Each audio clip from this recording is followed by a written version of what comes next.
Evening, YouTube metal community. Welcome to the Ruined Bridge on Friday night, the night of the Sabbath. And thank you all for joining us. And Alan, hello. Hey, Marty, how we doing tonight? I'm doing okay. Doing okay. Great to Oh, be sorry, here. thought I had that muted over there. There we go. Now I got the echo off. But yes, to all the people, I just want to start off by saying all the people that have bought Heavy Metallurgy shirts, you guys are awesome. There's been quite a few of you. We really appreciate it. Helps out the channel a lot. You guys are awesome. Link in the description if you want to pick one up if you haven't yet. Also, last week, I forgot to mention this. Last week, we have two big releases for the year. Hey, what's up, Chromie D? What's up, Ben? Last week was the release of Synchro Anarchy by Voivod, and I gotta say, contender for album of the year. I don't know if you've heard it yet, Alan, but what an album. The Wake was a great album, and this is even better. They've really, I don't know, they've kind of revisited the Dimension Hatros era with a little bit more modern production, and the songwriting is immense. And the fact that Daniel Chewy, he's like channeling the spirit of Piggy for sure. I don't know. Have you heard it yet? I've only heard the Planet Eaters single. I've seen it, but I haven't picked it up. And today is another really big a release date in the death metal realm, Immolation's Acts of Gods.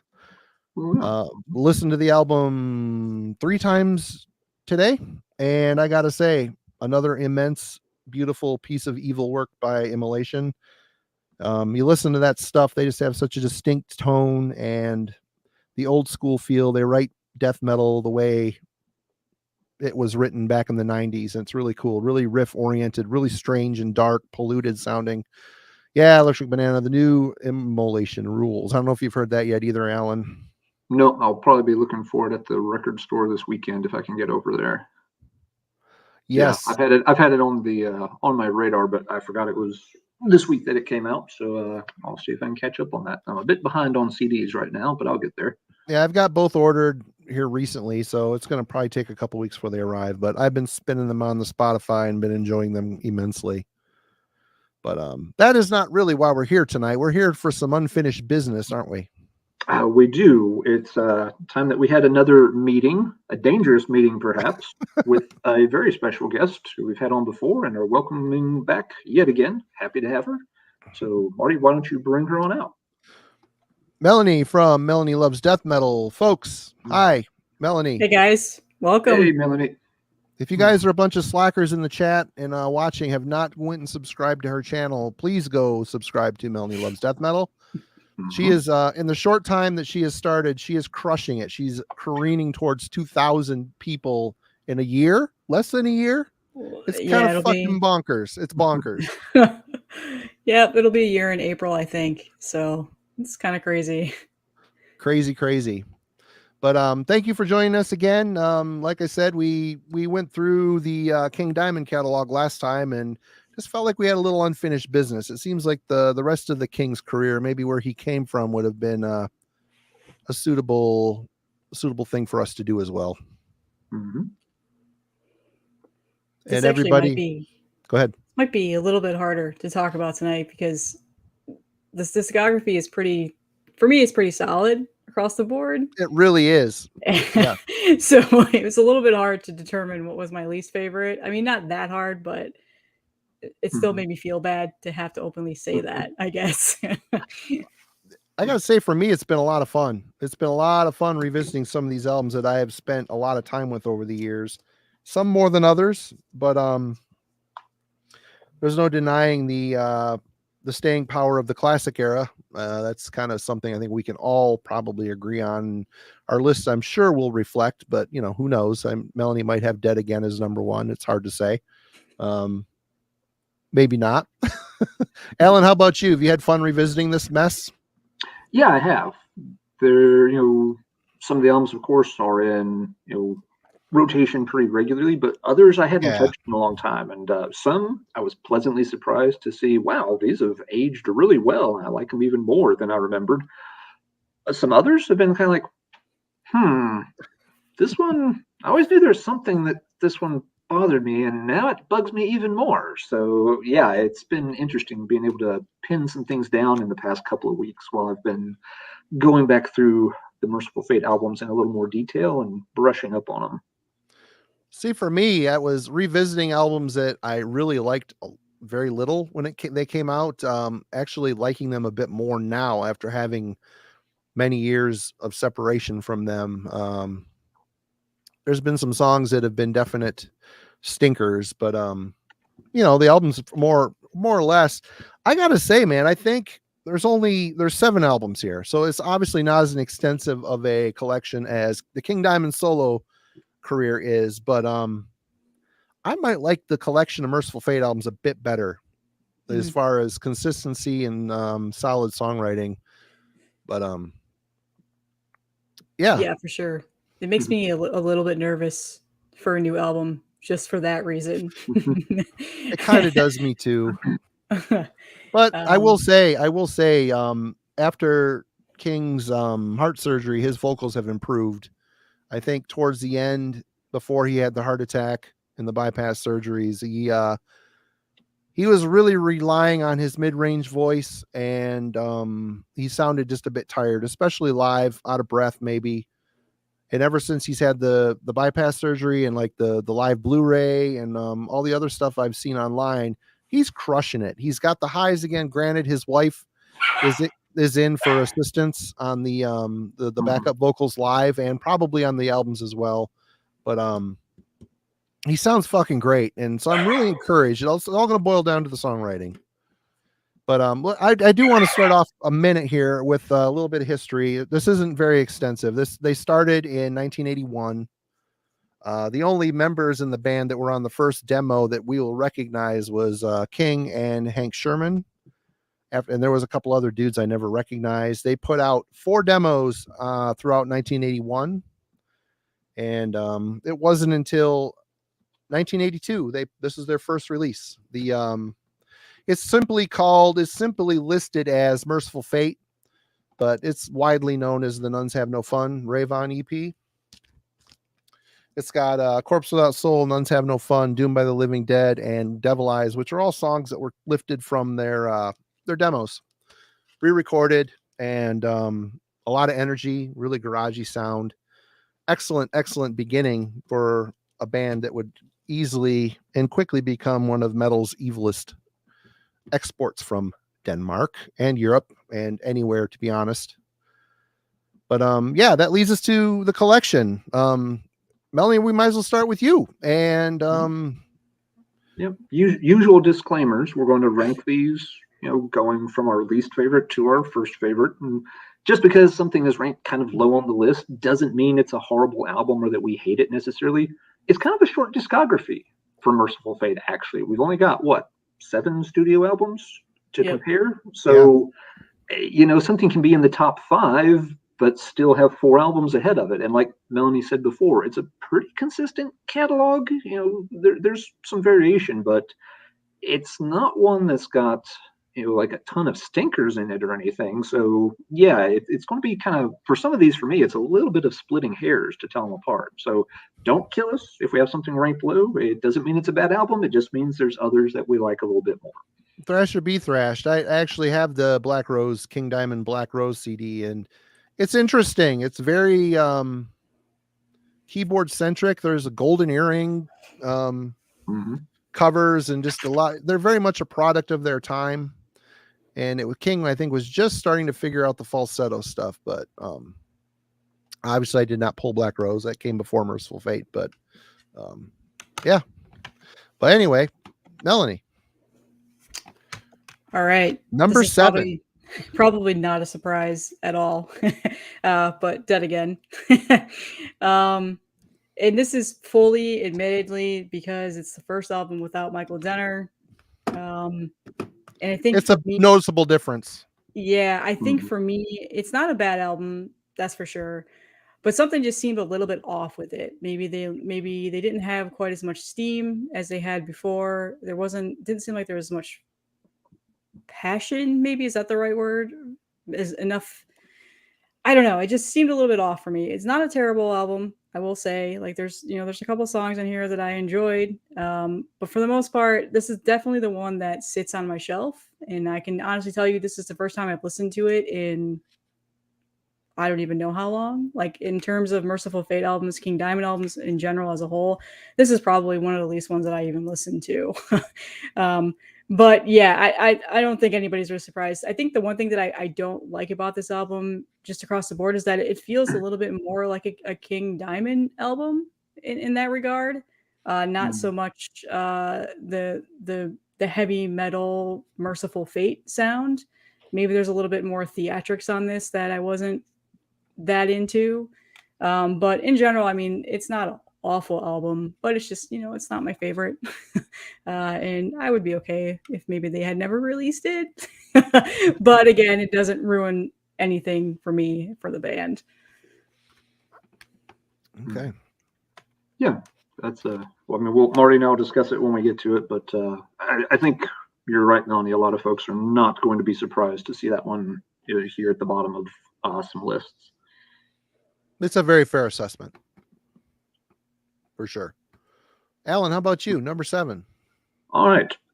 Well, I'm going to start on a different one. We've got 7 albums to talk about tonight, but I'm going to start at number 9, actually. And this is not where I thought I would rank 9 a couple of weeks ago when I started replaying these. I was never a big fan of 9. When it came out, there was a fair amount of hype about it, the cover art and sort of vague promises of being a return to form after some albums like Dead Again that weren't all that well received. And the album got fairly okay reviews at the time. People were okay with it, but it never felt like it blew a lot of people away. And that was kind of my take on it. I bought it when it came out. I played it a lot. And it was always kind of like, I guess it's all right, but something never sat well with me about the album. So I've played it a lot the past couple of weeks, trying to get back into it and see what was up. And the reason I've got it ranked the lowest is, of all the albums, it's the one that feels least like a Mercyful Fate album to me. It's not the best lineup that King ever had. In particular, the drums are pretty pedestrian compared to the stick work that you get on a lot of Mercyful Fate albums.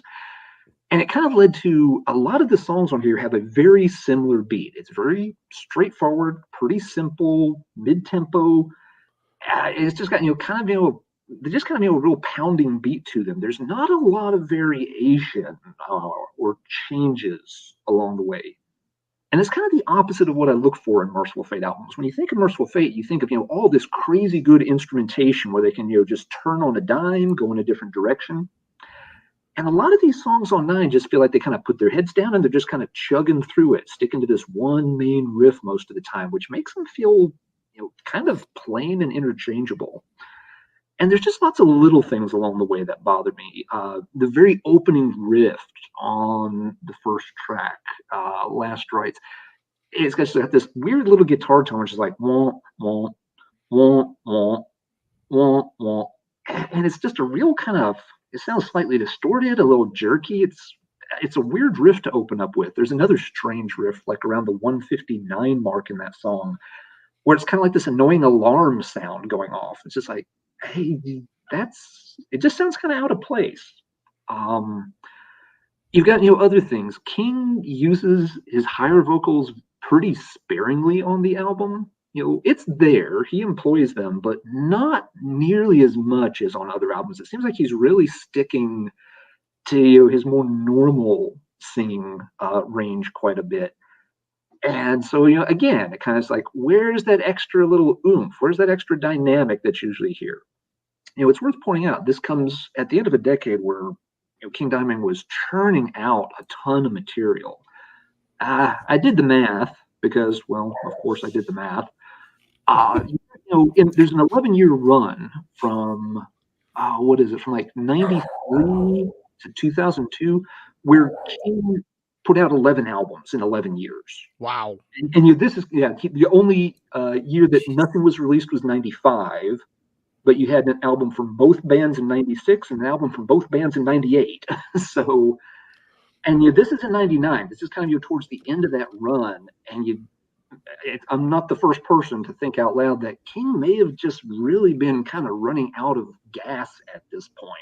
The songs don't feel very inspired. The vocals definitely seem like he's holding it, down a little bit more. And there's just other little things along the way, like the second track, Church of Saint Anne. I don't need a dad joke in the title of my Mercyful Fate song. I know there's a historical Church of Saint Anne in Jerusalem, but I'm pretty certain it was just used as a song title because it's kind of get it? Church of Saint Anne, we see what you did there. Oh. Mercyful Fate should blow you away, make you think, wow, this is cool or evil or crazy. It shouldn't make you think, hardy har har. It just leaves a funny taste in my mouth. The album's not terrible. I know I sound like I'm trashing it kind of hard here. It's not an awful album. It just doesn't feel very Mercyful Fate-like. There are a couple of songs toward the end that I think pull it up some. In particular, it's like Kiss the Demon and Buried Alive. Yeah, Buried Alive. You're down to track 8 before you get to a pair of songs that I really like, and are like, oh, okay, now this is going somewhere. But then the album's over. So yeah, there's just not a whole lot here that catches my interest. I've played it a bunch of times in the past few weeks, and I have a feeling this one will not get any spins for a long time hereafter. There's much better albums to listen to. Autumn mentioned in the comments a few minutes ago as a very good comment, and I thought it was worth mentioning. She said that just because you have an album ranked low on a discography like this, it doesn't mean you think it's bad. It just means you don't reach for it hardly ever. This isn't an album that I think is awful. Good point. But you're never going to reach for this album over the other stuff in their catalog, and as such, 9 has to be ranked 7 because that's how math works. I'll just go out on a limb here and say that math is dumb. I don't support it. And when you start talking about math, I'm going to ban you. I think I'm done with my statistical analyses for the night. So I'll just drink some beer, sit here, look pretty, and let you have a turn, Marty. Yes. Well, I got to say, it's been Mercyful Fate and King Diamond are among some of my favorite heavy metal music ever. I grew up with this stuff listening to, every time a new Mercyful Fate would come out, I would marathon the whole thing, and then I would marathon the whole King Diamond thing. And as the years drug on, that started to be quite a month-long undertaking to do. But doing this show, it's been a lot of fun refamiliarizing myself with albums that I haven't spun in a while. Because let's be honest, the newer Mercyful Fate stuff, it's not probably a very constant grab for a lot of people. And having revisited these albums, I'm quite surprised that my number 7 changed 2 different times. And I ended up with this being my least favorite after spinning them back and forth this week, Into the Unknown, which is odd because I've always, and again, I don't hate this album. This is just Matt from The Dark Path made a very good comment one of his videos talking about the stream we did with King Diamond and how we didn't really mention how King's vocals changed over the years. I thought I had. I always attested it to the fact that he went from the tape reel-to-reel recording in Europe to moving to the States, Texas, and using the same studios that have digital recording.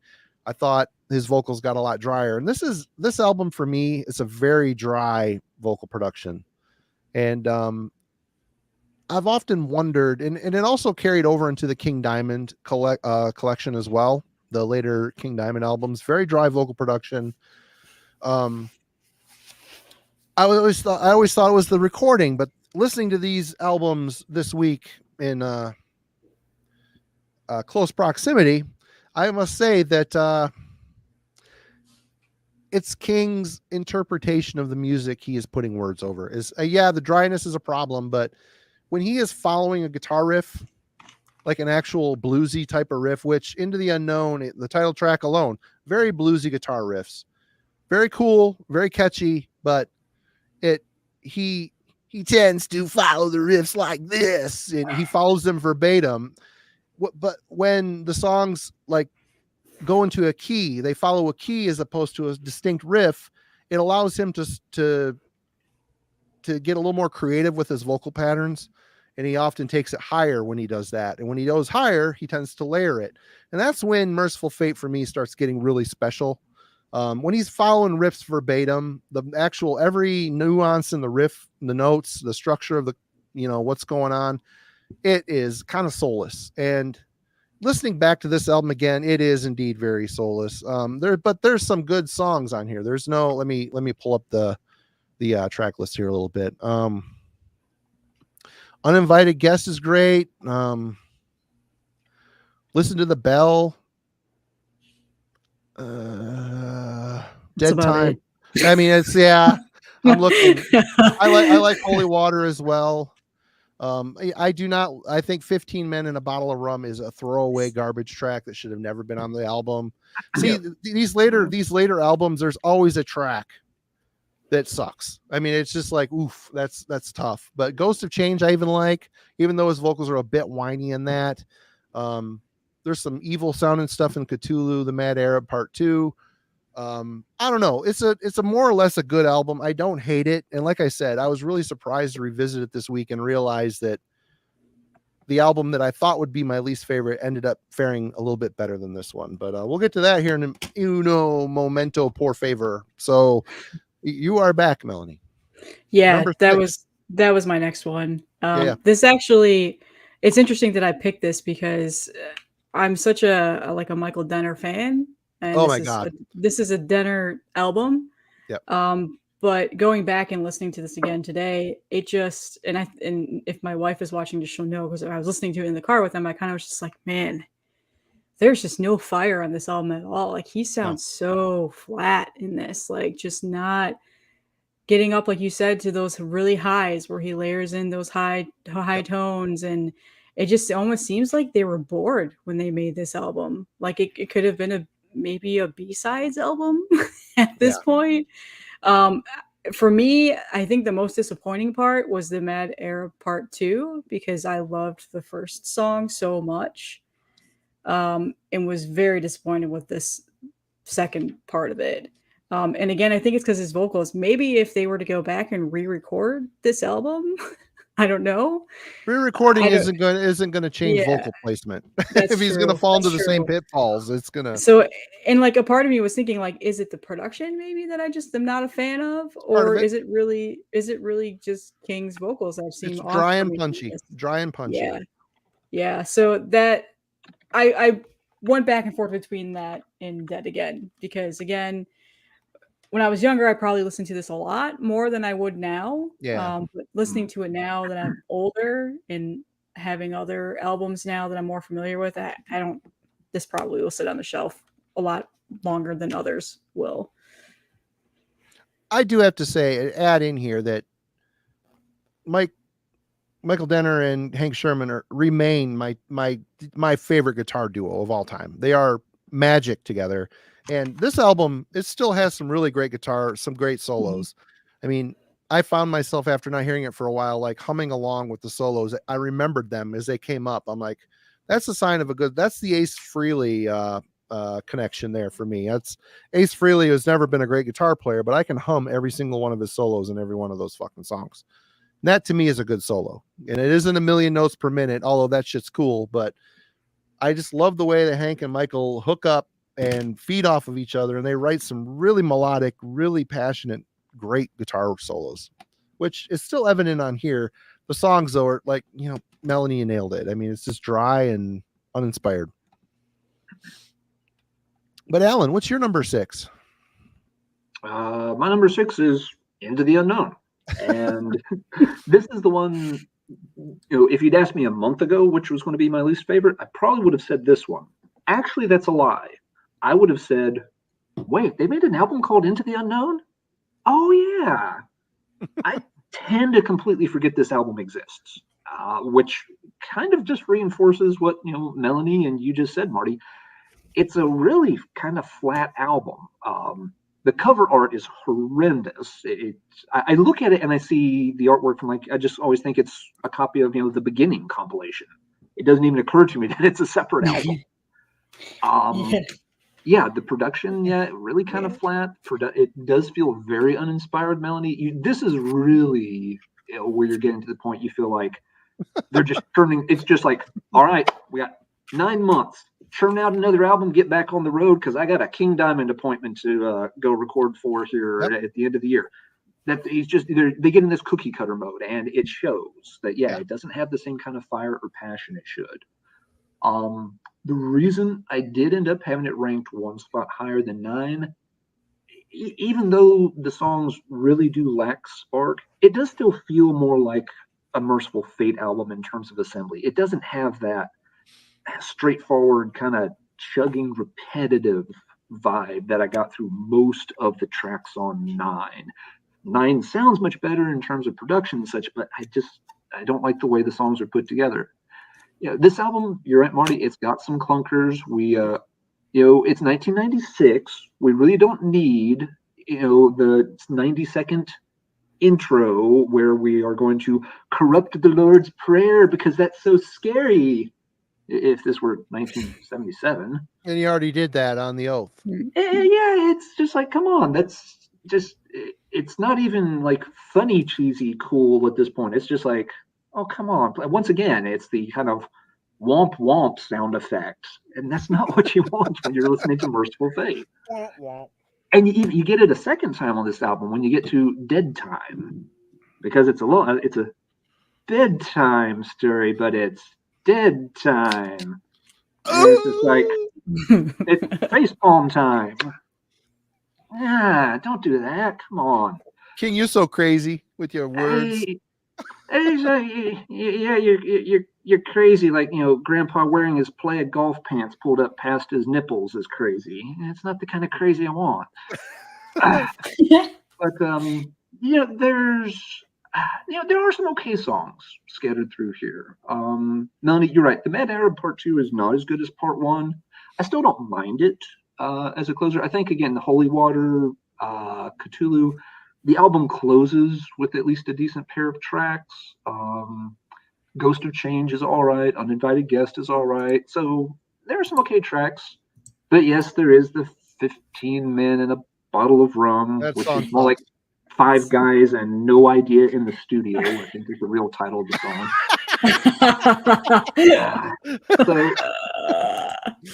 There's some rough patches on the album.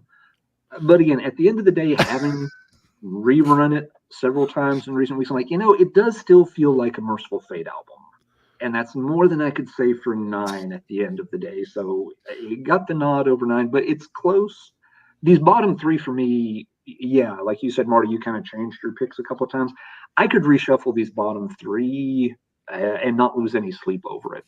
But I got to make a call, and so I'll give Into the Unknown 1 point higher because it at least still feels like it's put together like a Mercyful Fate album. All right. So, Marty, what have you got in your number 6 slot? For the longest time, this was my absolute worst Mercyful Fate album. I initially hated this record. It felt, Melanie sized it up nicely as it felt like a uninspired King Diamond record. Dead Again. This, I think, is Mike Weed's first appearance in. So I mean, we're getting the lines between the two bands are starting to blur very much. So it's starting to be King Diamond's band with Hank Sherman instead of Andy LaRocque, which Hank Sherman's great, but he's no Andy LaRocque. Let's be honest. That guy's a fucking powerhouse. But I was utterly shocked listening to this yesterday that it was not my least favorite. What has always been the absolute worst song on this album is Dead Again, the title track.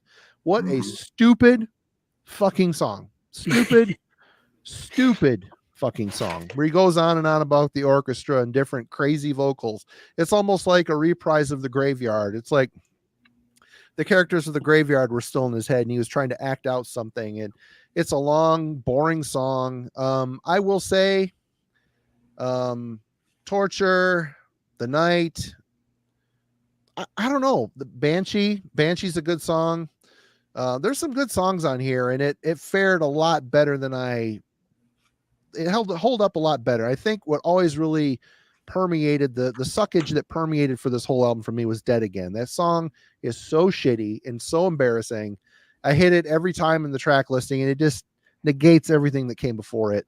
I'm glad I listened to it again, and I'm shuffling into the unknown with Dead Again. It's not anything really groundbreaking here in this ranking, but I enjoyed it a little bit more than I did. And, we talked about them bringing back in 9, the Satan skull thing that was on Don't Break the Oath. And here it is again, the outline of the Don't Break the Oath. I mean, they're fucking swinging real hard on the nuts of their past. Let's be honest.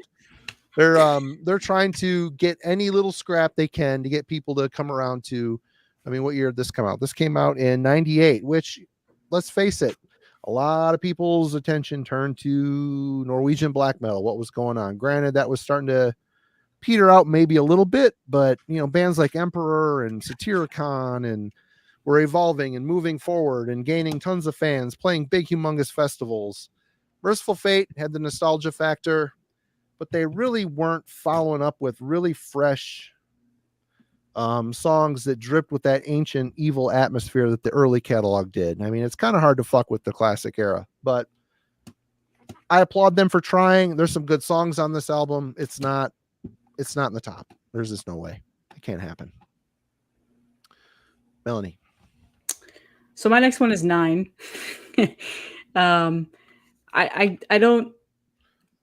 I think my initial thought for this was it was probably going to be lower because of the fact that I hadn't listened to it in such a long time. And it reminds me a lot of when I was in high school. And we're getting into that 2000 era of rock music, metal music. And I remember when this came out, I remember when I got it, and I absolutely loved it. It was Mercyful Fate, one of my favorite bands. I was happy that they made another record. It had to definitely be better than this. Like, it just had to. And for me, it ended up being better than that. But I think there was more of a nostalgia thing for this because of just the fact of I was in high school. I was really into getting into the new metal stuff like Slipknot and stuff like that. And there's a little bit of the chugginess that Alan mentions on this record that I enjoyed. However, in terms of guitar innovation and stuff like that, it's not really there for this record. But I do think his vocal performance is slightly better than Into the Unknown and Dead Again for me. But again, I wouldn't say it's an awful record, but not their best. And it makes me a little bit, like I said, it makes me a little bit nervous for a newer record to come out because this is the last that they've released in their discography. But again, I don't hate it. Like, there's definitely songs in here that will come into a mix that, like, if you listen to like a Mercyful Fate Essentials playlist, some of the songs will pop up on here, and I'm like, all right, that is on 9. Yeah, that's a great song. But in terms of just like, I really want to listen to that album today. I can't say that I've done that recently. In a long time. So I think Alan nailed a lot of what he had to say in regards to there's a little bit of repetitiveness in terms of the guitar work on here. That gets a little bit boring. It's not as innovative. But I do think in terms of King Diamond vocal styles, it's a little bit better than the other two that I've talked about already. All right. Alan. All right. Number 5 for me will be Dead Again. So no surprises here. This is one too. I figured this would be closer to the bottom of the list because, like Marty, I really didn't like this album much when it came out. I got it upon release and was pretty disappointed the first couple of times I played it. It was one of those I set aside, played a few more times, kind of begrudgingly saying, yeah, okay. And it found a new home somewhere along the line. I probably traded it to somebody.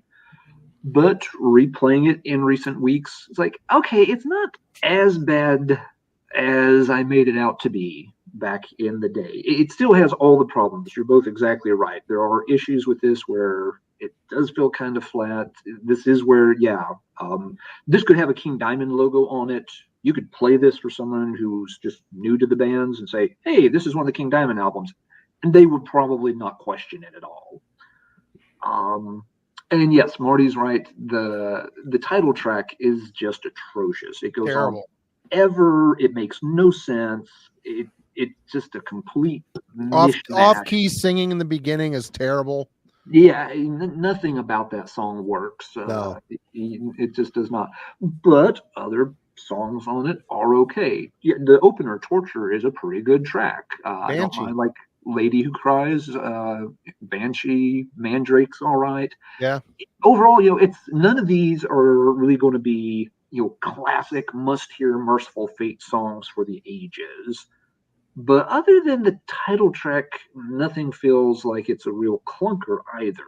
So it ends up being a very middle of the road album. And so when I had to sit down and shift these into rankings, it's like, okay, it still feels like Mercyful Fate King Diamond material, so it's going to rank higher than 9. And I do remember that the album exists. I didn't forget it was actually a thing for 13 years, so it's going to rank higher than Into the Unknown. But there's no way it's going any higher than this. There's a real clear division in the catalog for me right here between this one and the albums that are yet to come. So, yeah, this is where Dead Again landed. A little surprisingly high for me, but yeah, it was a little better than I had given it credit for back in the day. But I have nothing else to add. You two have covered it very, very well. Okay. Let's see here. My number 5 is number 9. I really have to disagree with you, Alan. Listening to this again, I enjoyed it a lot more. That's cool. I never disliked this album. I liked it way better than Dead Again. This to me this is the last Mercyful Fate album. This came out in 1999, just before Y2K. It is essentially, they got that Holm guy on drums who was in King Diamond for a hot minute, I think. You got Charlie D'Angelo, you've got Mike Weed, and you've got Hank Sherman and King. So it is damn close to being a King Diamond album. But one thing this song has that the other ones don't is the song Insane. It's the fastest song on this album. It's the fastest song they've had in 3 albums at this point. Mm-hmm. Kiss the Demon I enjoyed, Last Rites, Buried Alive. Again, that just shows those choruses where he takes it up high. He's following the key. He's singing. He's not following a riff. He breaks away from it and actually finds his old voice. That's a great song. And there's a lot of good songs. Sold My Soul, good song. Catchy chorus, catchy lead up to the chorus. I don't know. I like this album. If there wasn't, the rest of the catalog for me is pretty stacked. So I don't see this getting any further. Like you said, there's definitely a line that these 3 albums don't cross. They just can't. Mm-hmm. It's impossible. If they started off like this, it might have been a different situation, but you just cannot crumble the classic era. You just can't. Would you say you don't break the oath, Marty? Oh yeah, I did. I'd say that. But this held up pretty good. I do like this album. It always kind of bugged me that the skull is burned clean, but the hands are, of course, he's keeping the hands out of the fire, I guess. But come on. Yeah, I never liked the artwork. I mean, it's obviously supposed to invoke the don't break the oath, but just the way it's rendered, the image, it just never did much. Yeah, but it's cool that you like the album. That album does, there are a lot of folks that like that album fairly well, and I get that. So if folks are into it, that's absolutely cool. It's when I went back and I thought it would be ranked right here for me. I thought for sure it would be 5th in line. Yep. And yeah, just really picking it apart here over the past few weeks. I'm just like, it just doesn't work for me. But that's very cool that you like it and that other folks are into it. I got no problem with that. Yeah. So there we go. Now we're getting to some serious business here, Melanie. What do you have to say for your? So far, we've all covered the exact same 3 albums. I know. Yeah. Well, we're gonna do the same. We're gonna do the same in the front part too. Probably. Yeah, this next one was hard. I flipped back and forth between 2 albums for this spot. Mm-hmm. And it actually is a little bit painful because I probably would have this higher, but there's another reason why I don't, and I'll get into that. But the next one is Time. I don't have it physical, so I can't show it, unfortunately. So if anybody wants to sell me a copy, that'd be great. I absolutely love this album. I do. And I still listen to it quite a bit. There's some of my favorite songs that Mercyful Fate has ever made is on this album. But in terms of as a whole album, comparative to my top three, there's still some flaws in it that the reason why I put it at number 4. But I will say there's one thing about this album that drives me a little bit crazy, and maybe it's just me, I don't know, but the song Witch's Dance, I like the song, but it has a riff in there that sounds exactly like Tool's Prison Sex. Like it sounds exactly the same. Like you hear it and I think to myself, like, is this like the mandolin part of Tool? Like what's going on here? I don't know if anybody has ever noticed that, but it I'm drives not me a, to, I don't own a single Tool album, so I yeah. wouldn't be able So and I had to look it up to be like, okay, who released what first? And Tool released Undertow a year before this album. So maybe there was a little bit of influence, but if anybody goes back and listens to I'm sorry.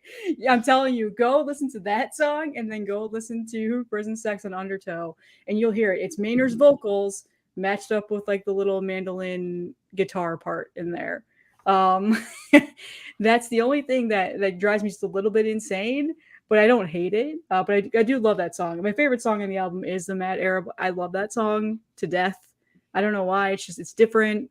I've always enjoyed it. If I ever make a mix, which I don't really do anymore, that was always thrown in there as one of my favorite songs on the album. I don't like how the album ends. I'm not a big fan of the Castillo del Mortes song. It wasn't for me for some reason. that song was a bit of a stretch, but they pulled it out. I think it's still a good song. Yeah, it's still a good song, but I think in terms of past albums and how they ended, I was a little underwhelmed with this, but again, it was hard for me to put this below because I've always loved this album. It's always been one of my favorite Mercyful Fate albums. But again, there's other reasons why I ranked the other ones higher. So we'll get into that. Okay. Alan, number 4. Number 4. Yeah, this one also was a very, very close call for me. Even now, while Melanie was, giving a good description of time, I'm looking at it and I'm looking at another album, just like, oh boy, these two are a real coin flip. But I'm paid the medium-sized bucks around here to make the hard decisions, and so I must make a call. And I'm going to put number 4. I want to assign In the Shadows to number 4, just barely. It's a good album. I like it a lot. I remember picking it up, went back pretty soon after it came out. There was obviously a lot of buzz around the return of Mercyful Fate. This was back when it was a big deal for a band to come back. I'm not really sure any band had come back before Mercyful Fate. Nowadays a band announces they're getting back together and it's like, yay, that's nice, hand me a piece of toast. But this was a huge deal in the early 90s. Well, it's basically the exact lineup other than Kim Ruz. They weren't getting him back. It wasn't it wasn't just King and one or two of the guys. It was everybody except for Kim, which is a shame because he was an amazing drummer on the early classic Fate stuff. But it was a big deal they were coming back. There's obviously a lot of questions. What was it going to sound like? Was it going to be a lot like the King Diamond albums? King had a long string of successful albums by that point. He did. But there had then been a 2-year hiatus. 91 and 92, there was no King Diamond or Mercyful Fate output. And so, folks were really, there was a lot of hype and a lot of anticipation about this one. And I think the album delivered really well. It's a very solid album. It sounds great. Replay, again, it's one that I hadn't touched in a long time just because there's a lot of records and I can't play everything all the time. But, was still, really surprised. I'm like, damn, this really does sound good. I forgot how good this sounds. Very clear. Everything's balanced really well. Performances are great. And it just, it feels like a pretty solid batch of Mercyful Fate songs. Maybe overall there's not quite as much of the old evil spooky vibe from the early days, but I'm okay with that too. They didn't need to farm that real heavy 10 years down the line. But you've got really cool songs. I'm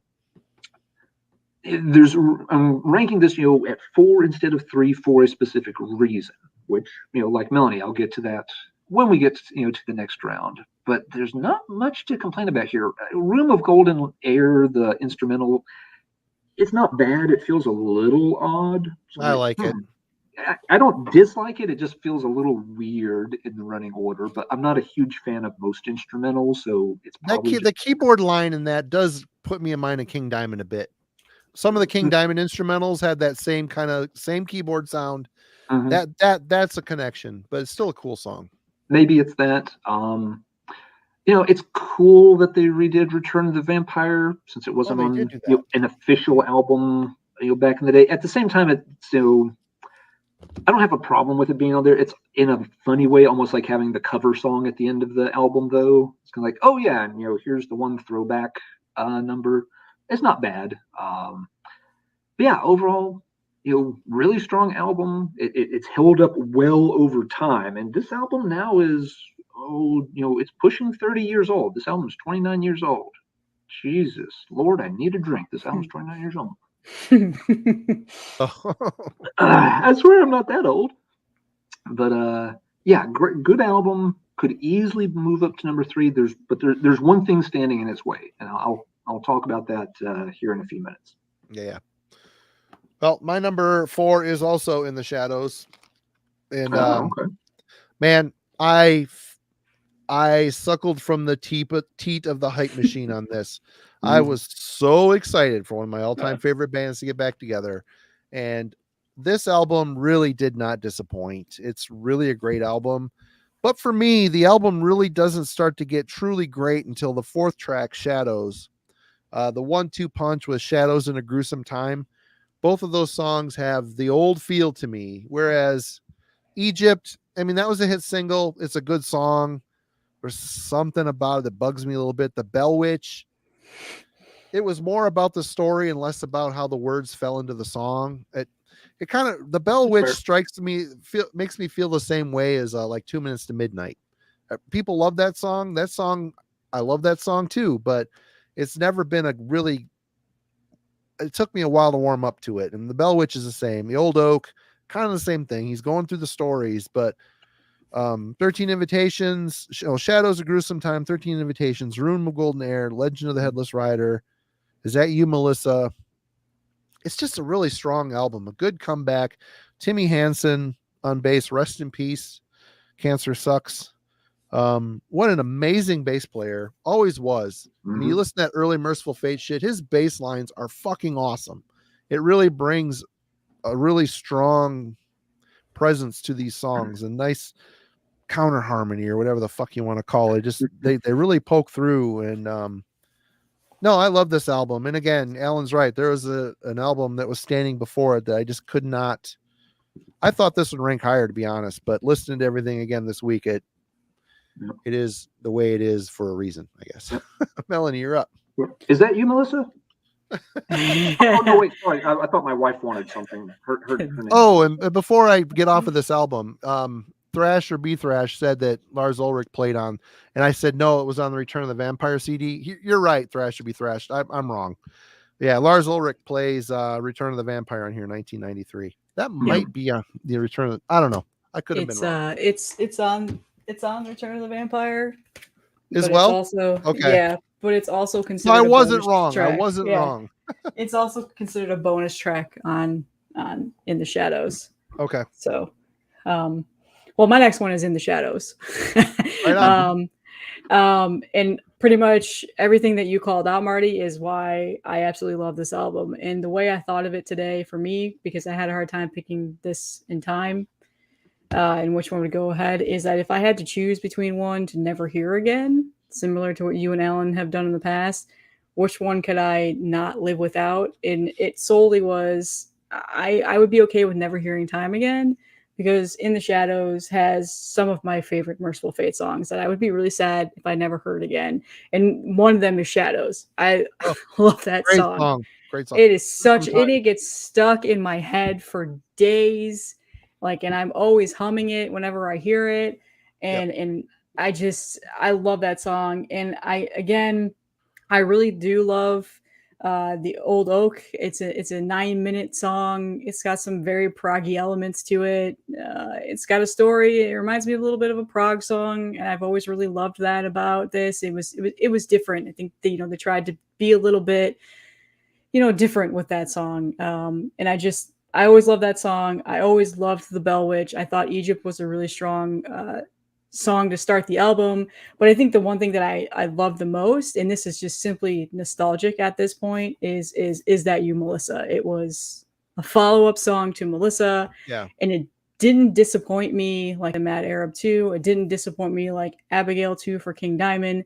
It was a very good song. It's an exact continuation from the original song. And I just loved how that ended the album. So, and then again, the bonus track, Return of the Vampire, Lars Ulrich, which at the time of this, Metallica had they sold out yet? I don't remember. Did they cut their hair yet? Yeah. Okay. Let's just say the Return of the Vampire is the coolest thing Lars has done in a long time. That was not a selling point for me. I think at that point I had probably moved on from Metallica. Like probably a lot of people did at the time. But again, this album I thought of it as if I had to choose between this and Time, I would definitely pick this for all the reasons of why I just listed. See, Mike knows. Yeah, no, it's a great album. Great album. It's a great, solid comeback. They really did a great job. There isn't a song I dislike on the album. The whole thing is good. I also was reading about it today. It sounds like this one had more, and I guess I never really paid attention to this. This one had more of like a horror theme to it, which was never really Mercyful Fate's thing. They were more of like satanic occult lyrics.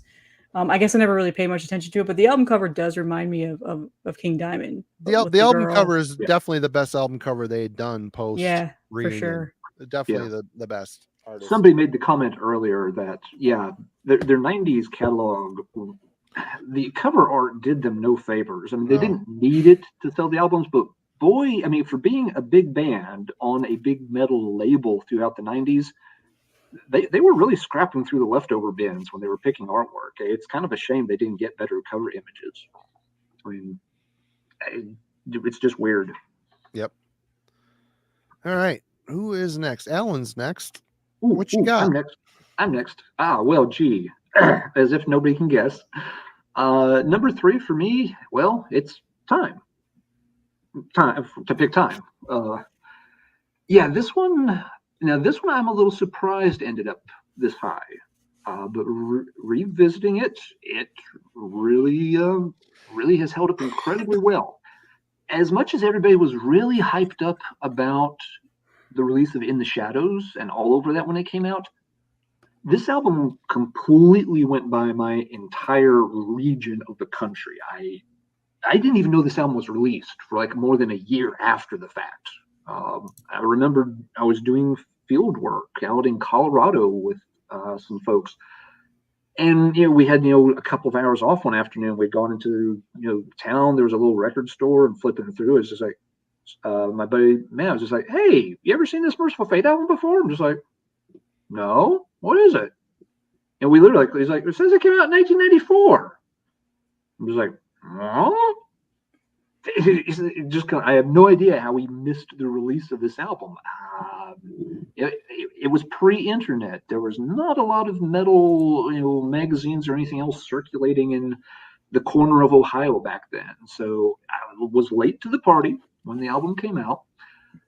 The two things that struck me immediately about the album were, one, the production is kind of weird. It's got this weird kind of airy sound to it. It's not bad, which is go ahead. But it's very, it almost it feels like it's kind of gauzy almost, that everything's kind of covered in a layer of something. It's still clear, you can hear it. It's not a muddy sound. It's just it's a very distant kind of sound. And the second thing that stood out to me immediately was that the title track, Time, was the best Mercyful Fate song I'd heard from their comeback.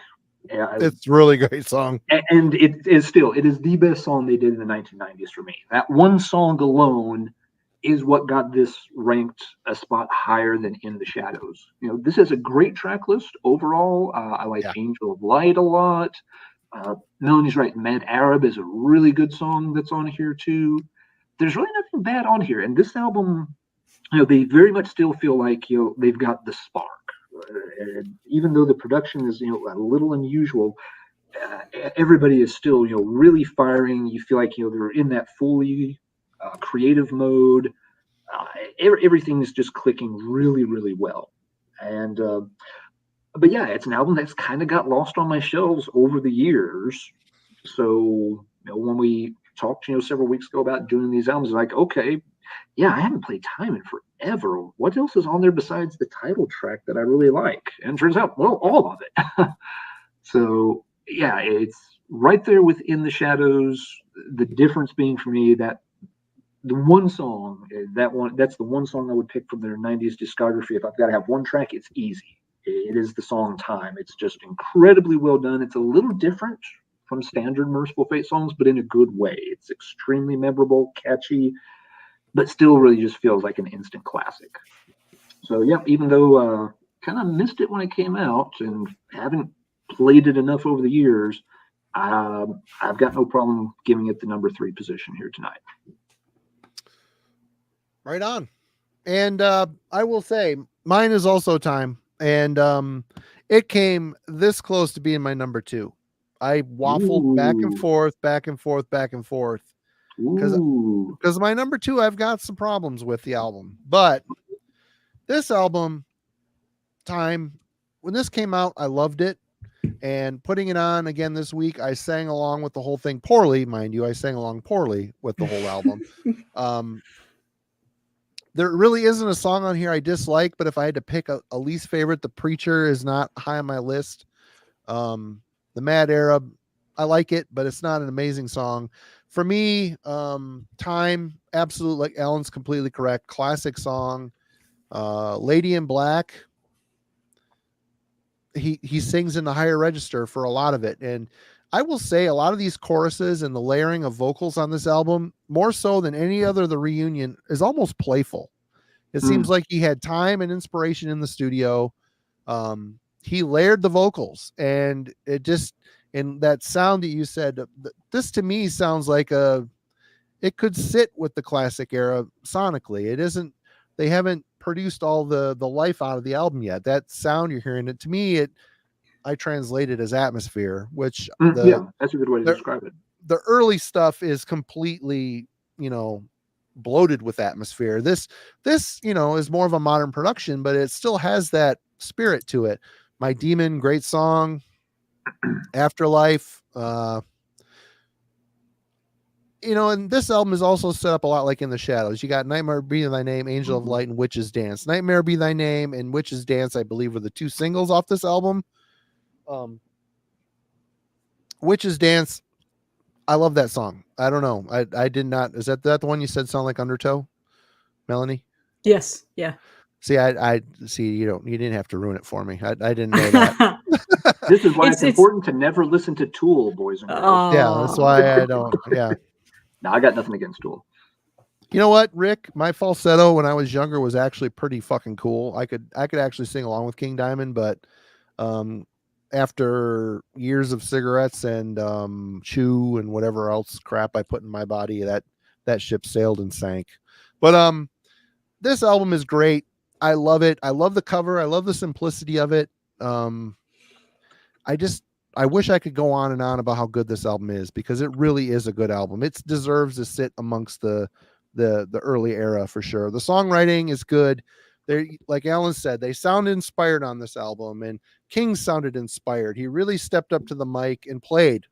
He took the time to put some layers on there, some background choirs where he, sang over the top of them. Really good shit. I love this album. Awesome album. Melanie, we're into serious business here, and it's not going to be much of a surprise for anyone at this point. No, I mean, maybe I would have put In the Shadows here, but I mean, obviously it was going to be Melissa at number 2. This was my first ever real King Diamond experience that I got, which like many, because it's their first, their first release. And I remember I didn't really care for it until I heard Don't Break the Oath. And I think that's just maybe at the time I wasn't into the falsetto-ness, the heavy metal sounding of it. But now when I listen to this album, I still get chills at certain points. Oh yeah. And I still consider it to be one of my all-time favorite albums. I think really I don't have a whole lot of bad things to say, to be honest. I would think the only thing that I would have to say about the album is that maybe I burned myself out a little too much on it, and I can tend to not get bored listening to it, but it gets to the point where it's almost too familiar because I listen to it a lot. But that's not necessarily a bad thing. I do that with a lot of albums that I love. Like a lot of albums I love, I burn myself out of them. It's the only the only album I listen to for weeks and weeks and weeks, months and months, and then I do it to myself. But I mean, really, some of the high points for me on this album is Satan's Fall is probably one of my all-time favorite songs. Oh, you're gonna hate me. Yeah, that's probably what you don't like about it. Yeah. I'm teeing off on that fucking song. Trust me. Into the Coven, I don't know. That's just a classic song for me. And then obviously Melissa was a big thing for me. I just love that song. I love how dark it is. I love how just evil it is. I mean, in general, the whole atmosphere of this album is that. But I do think and I get past, like, sometimes it's hard when it's an initial album not to be your favorite, because that happens with a lot of bands. But I mean, we all know what number one's going to be, and we'll get to that point. But yeah, I don't think this was a surprise to anyone. I'm not the biggest fan of the artwork. I mean, it's not awful. Oh, I love it. I love it. But I don't know. For some reason, for whatever reason, maybe it'll grow on me a little bit more now that I have made that out into the open. It's unique and iconic. For 83, there was no album that looked like that. Very cool. That's true. But I do love, one of my favorite things though is the diamond picture on the back. Oh, so good. It's so good. There's so many like this is like normal standard rock, pictures of the guitarist and the bassist, the drummers, and then there's King Diamond like ripping whatever he's got in his mouth. You know that picture of that Reaper with the axe that he's sitting in front of? That's definitely a blacklight poster. It's got to be. Yeah. You see that the axe, you could tell it's like a Reaper type thing. Pretty cool. There was something about this I was going to say, and I completely lost my train of thought now. It might come to me. One of you might call it out. But yeah, probably no surprise. We'll circle back. Alan. All right. Number 2 for me is also Melissa. I'll start with the artwork, since Melanie brought that up, because this artwork has always kind of bothered me a little bit too. And I like it. You're wrong. My problem was, Here we go. My problem was that I couldn't figure out what the hell it was, because I originally just had this on a cassette tape, just a crappy little J-card image that was really, really dark. It very well may have been a bootleg. It was printed so badly. And so what I always saw, Melanie, can you hold up the cover again, please? I don't have the copy. What I always saw looking at this crappy little J card is you see there's like these 2 long red sticks with, kind of expanded ends, and being, a vertebrate paleontologist, it always looked like a pair of long bones to me. They look like ribs. So it looks like, a couple of bones that are in there, but then there's this black line that goes across the top one. Now it's, the kind of, the corner of, the eye socket on the skull. But I never could figure out what the hell that was supposed to be on the J card. So I always had this weird image that it's like it's like 2 or 3 bones colored like under a red light, and they're like laying on this like black velvet something or other, like they're carrying, like it was King's, the bones he used for his microphone prop, and he was like had them like rolled up in this little velvet case to keep them protected on tour. And that was just like, how he like had it tucked through this like, little notch in the case. Before you go any further, Alan, I just want to say, I got to interject here. You're dropping the paleontologist stuff, whereas 90% of your new wave of British heavy metal 7 inches look like they were drawn by a 5-year-old child. Just saying. You take that back, sir. You take that back. They're drawn by 7-year-olds. Way better. Okay. They're drawn by 7-year-olds, and in Britain they got a labor union for kids so they can get all the artwork out of the elementary school staff. Yeah. So, educate yourself, fool. But yeah, anyway, so the coverage is always bombing. It's like, why did it have this weird picture of red bones in this black velvety carrying case on the cover? Or is it supposed to be like the bones of Melissa and that she died and they carry her bones around? So it was literally years before I saw the album on, an LP cover, and I looked at it, for like, 5 seconds and just like, oh, that's what the fuck it is. Okay. But to this day, whenever I see that album, it still takes a second for the artwork to click as to what the hell I'm looking at. So it's not a bad cover image, but it will always bug me because it took me years to figure out what the hell I was looking at. So that's reason 6,537 that cassette tapes suck. I'm using the same number Autumn used in the chat earlier in terms of why it's such a specific number. It's not as bad as Chameleon, though. I mean, yeah, that's pretty crazy. Well, that doesn't have a cover. Chameleon looks like a Genesis album. Phil Collins Genesis album. Yes, it does. That might be an insult to Phil Collins era Genesis albums, which there's a lot you can say about those. But yeah, that's a topic for another night and probably another stream, to be fair. It came back to me. Was this released on Megaforce? Yeah. In the US, yep, this was a Megaforce release. Yep, in the US.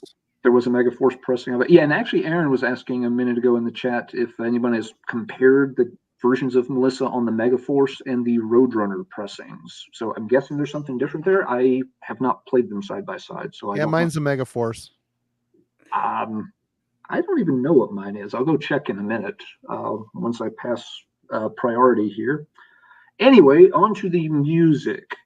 This album starts with one of the best 1-2 punches of any heavy metal album ever. Evil into Curse of the Pharaohs. You just don't get much better than those opening tracks. Evil is just one of the ultimate Mercyful Fate songs. Oh, yeah. Crazy guitar work all over the place. They stop on a dime, go in a million different directions, but it never feels jerky. It never feels disconnected. King just coming in, the classic lines, I was born in the cemetery under the sign of the moon. That song just nailed it. Ripped it apart. Trying out, just in case he needs, some backup help on tour. And Curse of the Pharaohs too, just is such a monster heavy riff, and there's really cool alternate versions of that. It may be in the version on Return of the Vampire. There's a demo version where they play it a bit slower, and it just gives it this extra heaviness that's also really, really gnarly. I like that version quite a bit. Yeah, the album's got, a lot of the other songs are good on it too. Now, for me, Satan's Fall, I'm not going to say a lot about it because I think Marty's going to. I'm teeing up, Tiger Woods style. Yeah, that song, there are a lot of folks that like that song. There's a lot of folks that don't. For me, the song just does not come together. It's 11 minutes and 23 seconds of them. Here, there's a bunch of parts, and they don't connect, and they don't flow together into a song really well, which is unusual. Mercyful Fate was obviously very good at making that work almost every time. But for me, Satan's Fall is one of the exceptions. But I do get that a lot of people really like that track, and that's quite all right. So, yeah, excellent album. It's a classic. It's worth the price of admission just for the first 2 tracks. It could have, literally just B-sides for the rest of the album, and it would still be worth owning. But yeah, excellent album. It's definitely number 2 though. There was no danger of it moving up into the number 1 slot, which we'll get there. And everybody knows where we're going with number 1. Just for the audience at home, we're going to do something with number 1 here in a few minutes to spice it up a little bit, so we've got some talking points. So hang in there, don't disappear, even though we're. Is this where I need to put on my Speedo? Is that what we talked about? We're gonna do karaoke. You cover Melissa first, then Melanie and I will improvise for a few minutes while you go hit the changing booth. You got 30 seconds. Speedo karaoke. Are you all ready? Get the glue out, Marty, because we don't want any cancellations here because of full frontal or anything. Get that thing glued in place. All right. Well, my number 2, if there was any justice in this world, this would have been my number 2. This would have been my number 2 Mercyful Fate album. Why, Marty? Why would you say that? Well, first of all, I want you to look, Alan. Alan, look at the spines. See the spines? Kind of reminiscent of the spines coming off on that right there. Very reminiscent. Yep. So on that little J cassette card, you couldn't really see the spines because you couldn't see the green bottom left-hand corner. It was kind of cropped out of the J card. Yeah. So yeah, it was a fucked up J card. And the second best King Diamond band photo ever with his disembodied humongous hoof hand. This to me is spiritually the third Mercyful Fate album. I think this album is better than Melissa. There is not a bad song on this album. It's perfect in a lot of ways. It sounds the same. It feels the same. King wrote a lot of these songs. Michael Denner too, I'm sure, and Tim Hansen as well wrote a lot of these songs for the third Mercyful Fate album before things went to shit. But obviously that can't be my number 2. So this is going to have to be my number 2. This was almost number 3. Time almost beat this album out, which, man, I really struggled with doing. I was going to do it just to be a dick and get people pissed. But then I listened to it again today. And I realized that I could not put this third position. I just couldn't, because it's got some of their most classic material on it. Evil, like Alan said, what a start to the album. Curse of the Pharaohs, to me, I love the song. I'm a little tired of the song, I'll be honest. But that song to me is the least like the rest of this album. That song sounds like an old hard rock record, an old hard rock song. Very cool riffing. I like it. I think the number 2 spot was probably the best place they could have put this song, because from here on out, Into the Coven, this string of songs, Into the Coven, At the Sound of the Demon Bell, and Black Funeral, that is 3 songs that are unfuckwithable. Absolutely perfect songs. And if Evil was sandwiched up, it'd be just an absolutely perfect track list.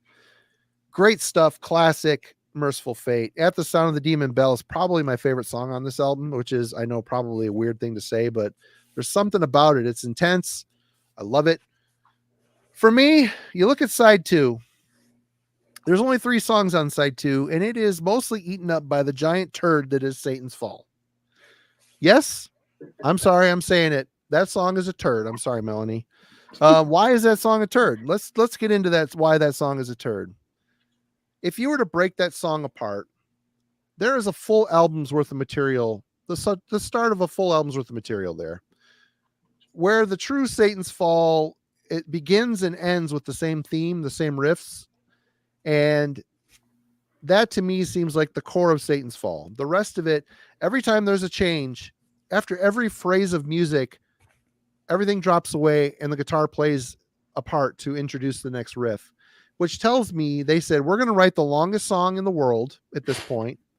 We're going to write a long song. We've got all these augmented riffs that don't fit in the same song. We're going to break them up by these little guitar chunks and sandwich it all together. I'm not saying the chunks on their own are bad. There's a lot of cool stuff. There's like some riffs in this song that sound like demons laughing to me, which as a youngster scared the fuck out of me. I was like carving upside down crosses in my Trapper Keeper at school because I was sure Satan was real after listening to Mercyful Fate. But Satan's Fall is a train wreck of a song. There is some good ideas, some not so good ideas, but they just took all these pieces and sandwiched them together. The best way that they could do that is to drop everything out, play a guitar line, and introduce the next part. They do it like 5 times in the song because none of the songs cohesively fit together. That's why they had to do it. Having said that, do I hate the song? I mean, I like the charm of it. The older I've gotten, the more I've realized the error of the ways of the song as far as a songwriting. Not that I'm a great songwriter. I'm just saying I start noticing the errors of their ways on that. But they end the album with Melissa, which is an atmospheric masterpiece. Great. A lot of spirit, a lot of a very mournful atmosphere to it.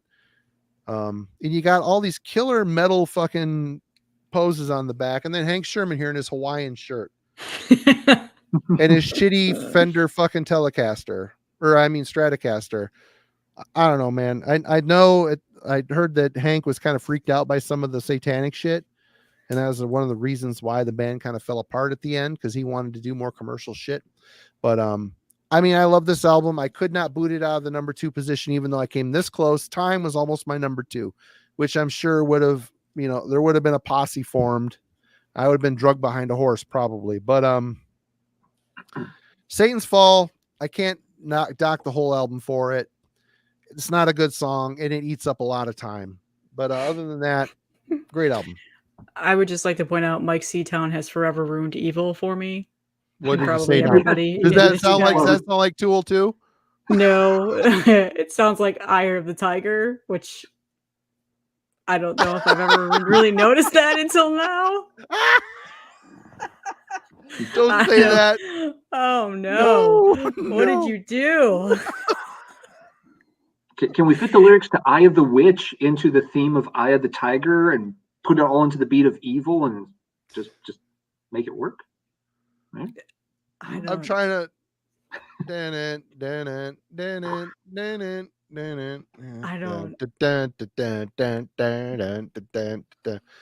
don't know. Don't ruin this for me.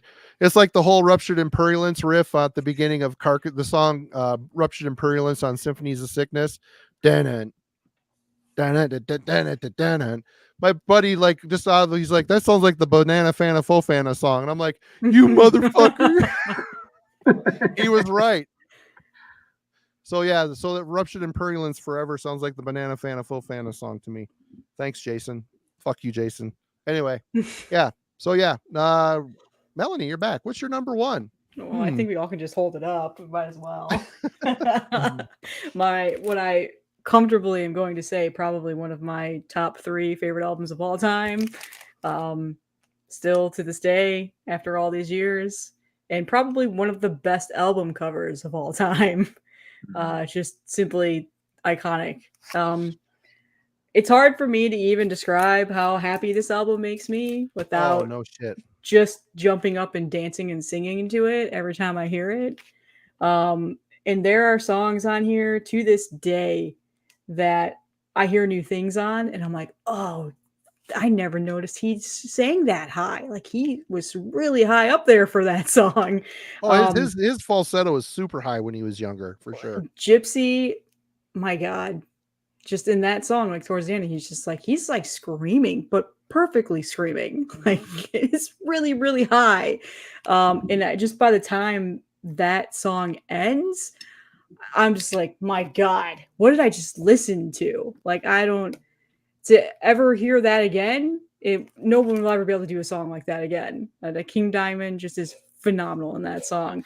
But this, I think, has probably one of the strongest album openers of all time. I mean, A Dangerous Meeting.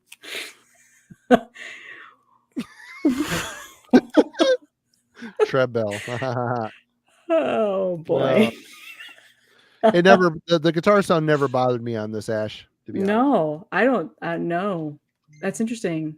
I hope that doesn't ruin this for me. But no, I don't know. I just everything about this album is perfect. It is hard to pick a song that I don't enjoy. I'll be honest with you, but I do have a song in particular that is probably one, if I skipped, I wouldn't mind skipping. But we'll get to that. I think we'll stick to that at the end. But yeah, I mean, I don't know too many bands that I'm like diehard fans of where the second album is my favorite album in their discography. And this one is just too strong for me. I will say though, I aspire one day to have an original pressing of this. I have it. I have the green. Oh, I'm sure you do. Yeah, I mean, I wasn't collecting vinyl back when this was released. But I will say the only thing I don't enjoy about this album is that for my version, King Diamond is just standing there in the shadows, where everybody else has it. But other than that, yeah, I mean, there's so many high points on this album. And again, this is one of the few albums that I can still, to this day, after all these times of listening to it, still get as worked up as I do, even if I'm just not in the mood for like a heavy metal album. If I've just been, deep down in the death metal realm, I'll put this album on and it instantly lifts me up. Oh, instantly. Yeah. It's just, I don't know. It's a 10 out of 10 for me. That's for sure. Perfect album. Really is. And I've considered getting this tattooed on me. So there may be a day. We'll see. I don't know how I'd put that on, but I don't know. It's just iconic. I love that album cover. Mm-hmm. Wish I could get that tattooed on my face. That'd be pretty cool. All right, Alan. Okay. My thoughts and reflections on Don't Break the Oath. It is probably the best heavy metal cover art ever done. Melanie's absolutely right. That Iconic cover image, we Marty and I have gushed and geeked out over that, in the past. It's amazing. It's simple, but it is so evocative. He's pointing to her. It's so evil. Is he pointing to you? What is he pointing because he's angry? Is he pointing as a warning? Is he pointing as, a reminder not to forget, the way you've sold your soul? You can make up a million stories about what's happening in that cover, and they're all cool stories. It's a gorgeous piece of artwork. I want to try to do something here. Now, this may, if I disappear from the stream in a minute, I'll hop back on. This may end badly. I need to disconnect my laptop, and I've got it wired to a million frickin' things. So give me a second here. But I do just want to kind of turn the camera here, just to emphasize my take on the cover art. I have that same classic banner hanging on the other side of my basement.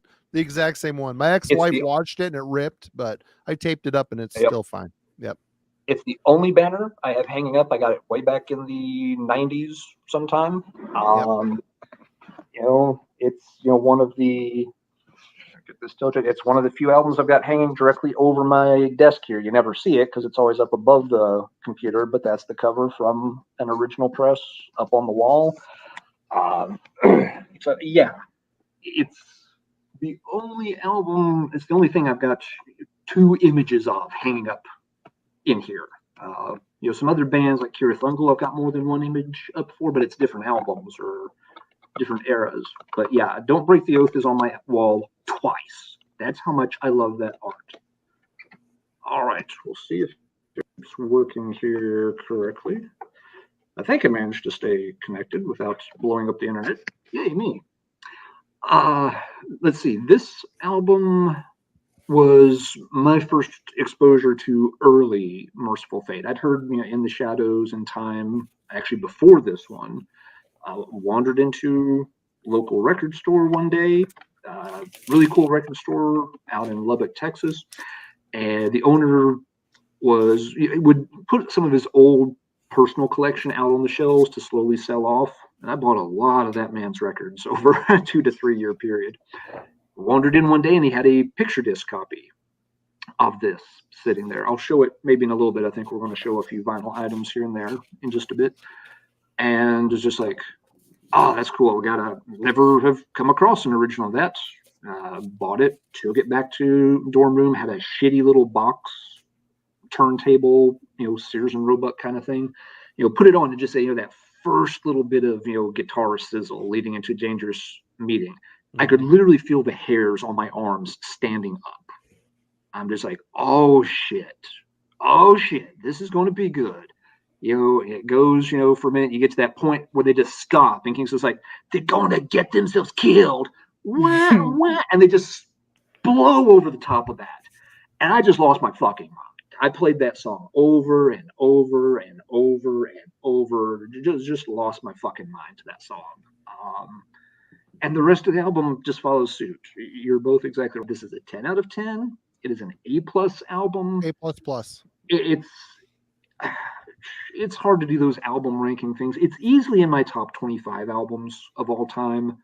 Where it falls in that top 25, I'm not going to conjecture off the top of my head. As soon as I say one, I'll think of a dozen others that might need to be in front of it. I don't know.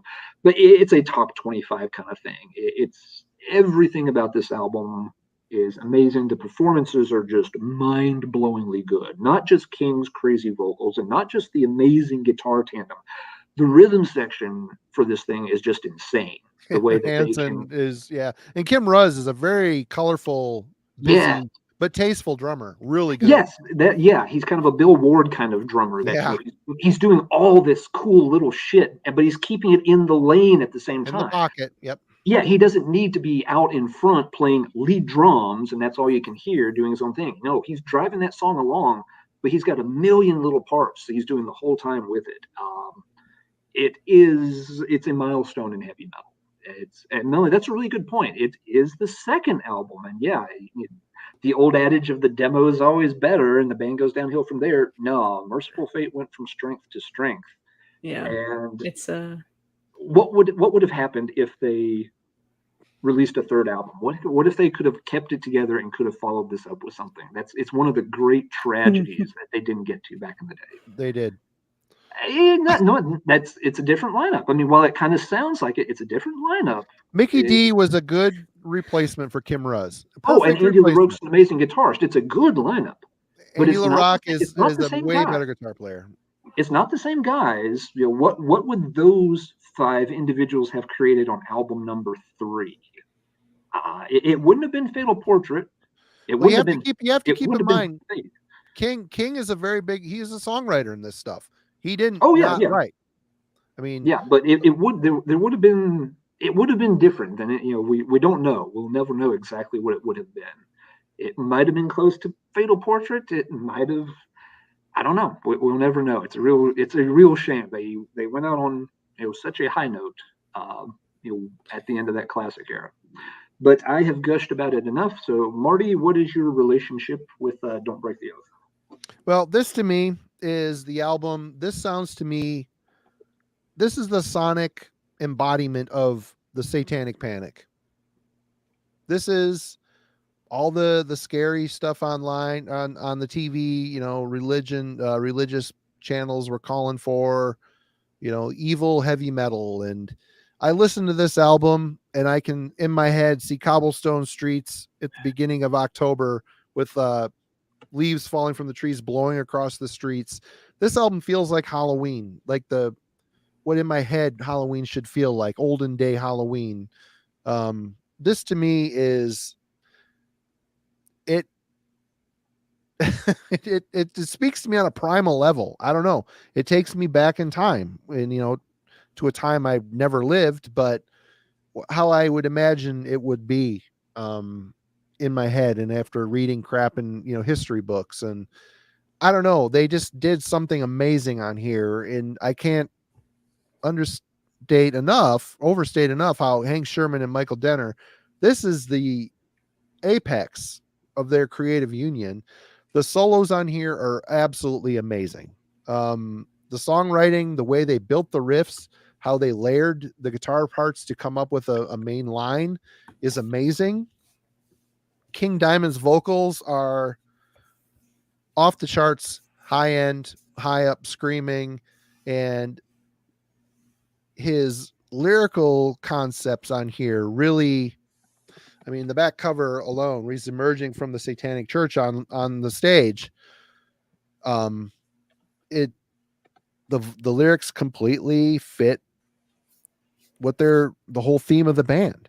And as much as the flash dance outfit going on here, you got the armbands and the cut off flash dance workout stuff from Hank Sherman, but man, this band was just so on fire and so perfect, and they tapped into this evil shit that 90s black metal could never touch. I'm sorry, man. It's there. They kind of, black metal in 90s, kind of, Norwegians kind of got there a little bit in certain spots.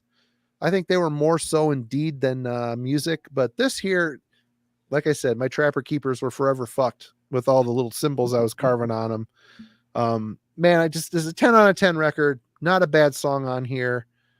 Don't know what to say. I mean, the album cover artwork sizes up perfectly what's on this record. So how you want to do this, Alan? We're going to go through and well, yeah, what we thought we might do, since let's face it, it was a foregone conclusion for all 3 of us and everybody watching that Don't Break the Oath was going to be at the top of the list. Yep. So we thought to try to introduce a little discussion and debate here, that we each maybe mention like what our favorite song on the album is and what our least favorite song is. So you got to pick one that you'd put at the bottom. There's 9 tracks in the running order, and let's just go ahead and say no fair picking the instrumental. you can't put that at the bottom of the list. Okay, that's cheating. So you've got 8 songs to choose from for your favorite and 8 songs to choose from for your least favorite. and that way we can dive into the album a little bit more. And while we've all got it ranked number one, maybe we don't have the exact same songs at the top or bottom of the heap. And since this is the hard part, we're going to make Melanie do it first. Can I start with what my least favorite song is? Sure, absolutely. I mean, I don't hate the song, clearly, because it's a 10 out of 10 album, but Welcome, Princess of Hell, it's not my favorite song on the album. I think it's hard for me to listen to that song because Gypsy is just so iconic to me on this album. Mm-hmm. And this song is definitely a lot different from that song. There's a little bit of a tempo change with it. So that's probably my least favorite song on the album, which is not saying anything bad at all, considering I already said it's a 10 out of 10 album. It is really hard to pick a favorite song on this album because it's so hard. Like, it's so hard. It was an easy album for us to pick, but I wanted to make it at least a little hard for all of us to do something with the album. Because the first 6 songs just right in a row for me. Oh yeah. Just in general. I mean, obviously the album ends great. I love Come to the Sabbath. I think that's a great song.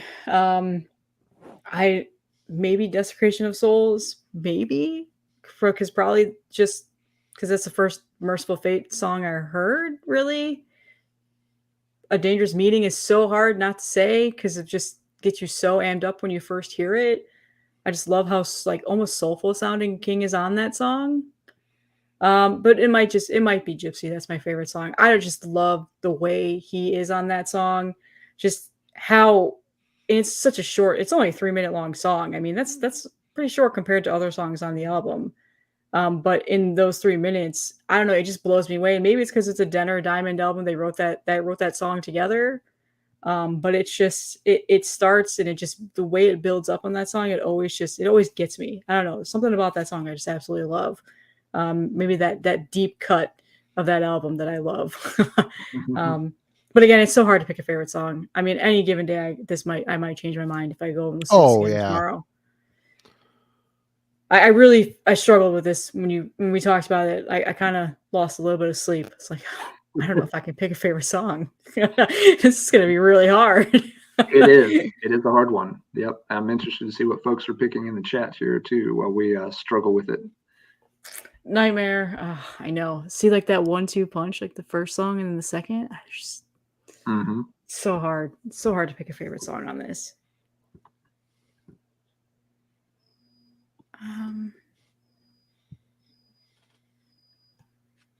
Let's see. Yeah, we've got folks that love Nightmare. We got folks that really love Princess. I mean, it's not a bad song. It's just from the other songs on the album. I don't know. It's hard to compare songs on an album that you absolutely love. It's like picking your favorite child when there's something wrong with both of them.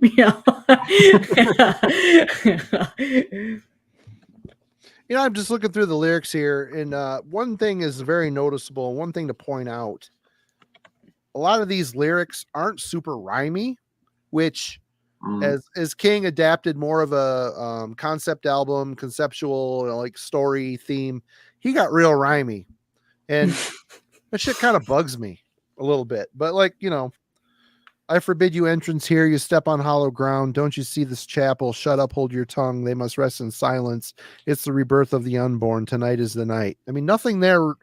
It sets a tone. It's a very well-written, interesting, what the fuck is going to happen here? Yeah, there's going to be some rhymes here and there, but it's not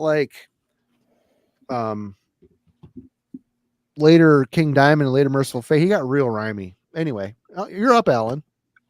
Oh, is it my turn? I can go next. Right. I'm not afraid. I'll go next. No, I can. I'm sorry. I was just replying to something in the chat real quick. Yeah, okay. I posed the question, and I kind of wish maybe I hadn't, because Melanie's right. It's really, really hard to pick. There's not a bad song. There's not really even a mediocre song. So yeah, it's really shades of gray here. So yeah, let's think. A worst song. I'm looking at the track list. Yeah, the album starts so strong. Nightmare. right I'm not going to name. My knee-jerk reaction was maybe to say Nightmare. It's a really good song. I will admit, though, a lot of times I kind of miss it because it's sandwiched between two of my all-time favorite songs. And so, just the fact that you've got Dangerous Meeting on one side and Desecration of Souls on the other, Nightmare is in the unenviable position of being sandwiched right in between them. And sometimes I'm still so, jazzed up from a Dangerous Meeting that I'm 3/4 of the way through Nightmare that before I even realize, like, oh shit, there's another good song playing. I should be paying attention to that. Let's see, Night of the Unborn, Oath, Gypsy, Welcome Princess. Welcome Princess, is kind of odd. I like, that one. It's really got a really cool mood and atmosphere to it. I'm not allowed to pick the instrumental. That was a great decision, Alan. Rule out the easy choice, Alan. Thanks, Alan. I think the one I'll pick for least favorite is The Oath. And the only reason I'm going to pick it is kind of tying back into something Marty just said about the lyrics and such. Yeah, The Oath, if you had to pick something on the album as being a little edging towards cheesy, The Oath would be the one where it's, the lyrics are almost getting silly with, this sort of overt, I kind of flash back on the Married with Children episode where, Kelly Bundy is kind of mocking, her parents are complaining. She's like, oh yeah, that's how it is. Oh Satan, yes Satan, hail Satan. And she's just doing it in this very ironic drone voice, and it just always made me chuckle. The lyrics to The Oath are kind of like that. It's just like, okay, we get it. Satan's cool. So I'll pick The Oath as least favorite just because the lyrics run a bit silly on it. Is that cool? Am I cool? Not a fan of Top Hat King Diamond. That's funny. That's funny. Let's see. For a favorite, I really want to pick Desecration of Souls. That is a cool song. It's put together incredibly well. There's a good example of the little vocal intro just working so well. The whole "Stay away, white magicians, young lovers, and morning wise." Just really, really awesome intro to the track. But I don't think I can pass up Dangerous Meeting. Maybe it's obvious, but still, the intro, the way it just, flat out opens up after he's, they're gonna get themselves killed. But it's just everything about that, even all the verses, the story is very creepy, this whole kind of seance gone bad thing. It's got so much atmosphere, so amazing. I can't pass that one up. So Dangerous Meeting is favorite. Very close second would be Desecration of Souls. So I've made my choices, and I'll stand by them for at least 15 minutes or until the next time I play the album, at which time I reserve the right by copyright to change any of the all above mentioned tracks, reading the fine print. All right, Marty, your turn now. For me, I would have to agree with you. Nightmare being my least favorite, which I'm not saying I don't like the song. I like the song. To me, it's another 2 Minutes to Midnight. The music is super interesting. The story, he's trying to fit a lot into what's there for the music. It gets a little, I think the vocal harmonies are a little forced. But I still like the songs. Great song. Favorite song is definitely Desecration of Souls. Dangerous Meeting is a damn close second. And third is probably Night of the Unborn. Listen to the damn chorus and the oh my god, I love that so much up there, and it just adds such a evil choir, like you're in a satanic church listening to this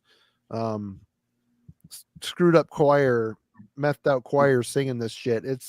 I was in the back of my grandma's Buick. That's kind of like a satanic church. Kind of, yeah. I would say the most aggressive song on this album is The Oath. I know Alan was trying to tell everybody in the world that it was cheesy, which I disagree with that one. I think it's probably the most aggressive song on the album. And that whole little prayer at the beginning, like I said, first time I heard that freaked me the fuck out. Like, holy shit, this guy is having chicken on Sunday with the devil. He's having him over for NFL football. the devil brought green bean casserole. Wait, what? As King Diamond was hanging out with the devil, there's no doubt. And but why did he bring green bean casserole? That's the disconcerting part. well, you have to have a dish to pass, so you got to bring something, and that's delicious. Yeah. Well, I wouldn't. But why that dish? You don't know. You don't get to just gloss over this one and keep going. Because why I love green bean casserole. I love green bean casserole. I love it. That sounds delicious. I would bring it. That's what I would bring. So yeah, that's wouldn't he bring something that you don't like? Oh, he wants to have a good meal too. Come on. Yeah. And King's his homie. He's gonna bring something delicious to his get together. Homie. Anyway, I really can't. Welcome in Princess of Hell, Gypsy. There's just looking at this album gets me excited. Definitely, I'm excited. I'm gonna probably listen to this later. It's been a while. Put it on the turntable, turn it up. Have my kid come down, say, okay, this isn't Halloween, but this is just as good. See, Ash has got you covered here, Marty. Ash understands how green bean casserole. Ash understands how the Prince of Darkness approaches, a dinner menu. I'm really hung up on this green bean thing. I'm just going to tell you, this is going to be green bean casserole is delicious. It's my favorite thing at Thanksgiving.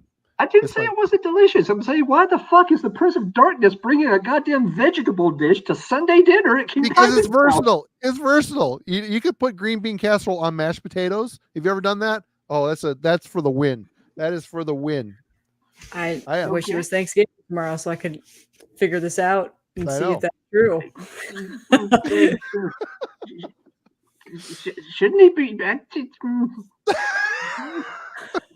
What? Should be not eating anything. They should be burning things. Well, you know what? If everything around you is hot and fiery, I think you would want to bring something a little bland. You want something a little outside your comfort zone, don't you think?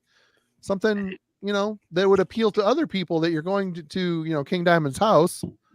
You got to have something that maybe other people would enjoy. You're the devil. You're not supposed to have things people enjoy. You're supposed to. Huh? He was the angel of music, so he can't be all bad.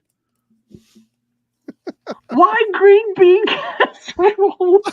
That was very potatoes. Random. Why didn't he bring the wine? Wine. It could be evil wine. That at least just roll with it. He's bringing green bean casserole. That's what the devil would do. You're wondering why he would do that. It's driving you crazy. The devil wins. The devil wins. Like made up of like ground up bits of soul of the tormented spirits. You can't make something evil out of green bean casserole. That's overrated. That's overrated. I mean, maybe if it's a really disappointing green bean casserole, and that's how he's like trying to fuck you from behind. Somehow. It's kind of hard to fuck up green bean casserole. I mean. Well, if anyone could do it, I'm pretty sure, the fallen angel from heaven, will find a way to fuck up green bean casserole if he wants to. See right here, Aaron knows what I'm talking about. Green bean casserole is the most satanic of all standard potluck dishes. Aaron's going to have to sit me down and explain this one to me. I'm going to have to look into this. Melanie, I'm sorry you're stuck in the middle of this right now. I don't know how we got talking about green beans. Marty did a thing, and it kind of on my little. You just can't take my riffing off the cuff, Al. You just can't take it.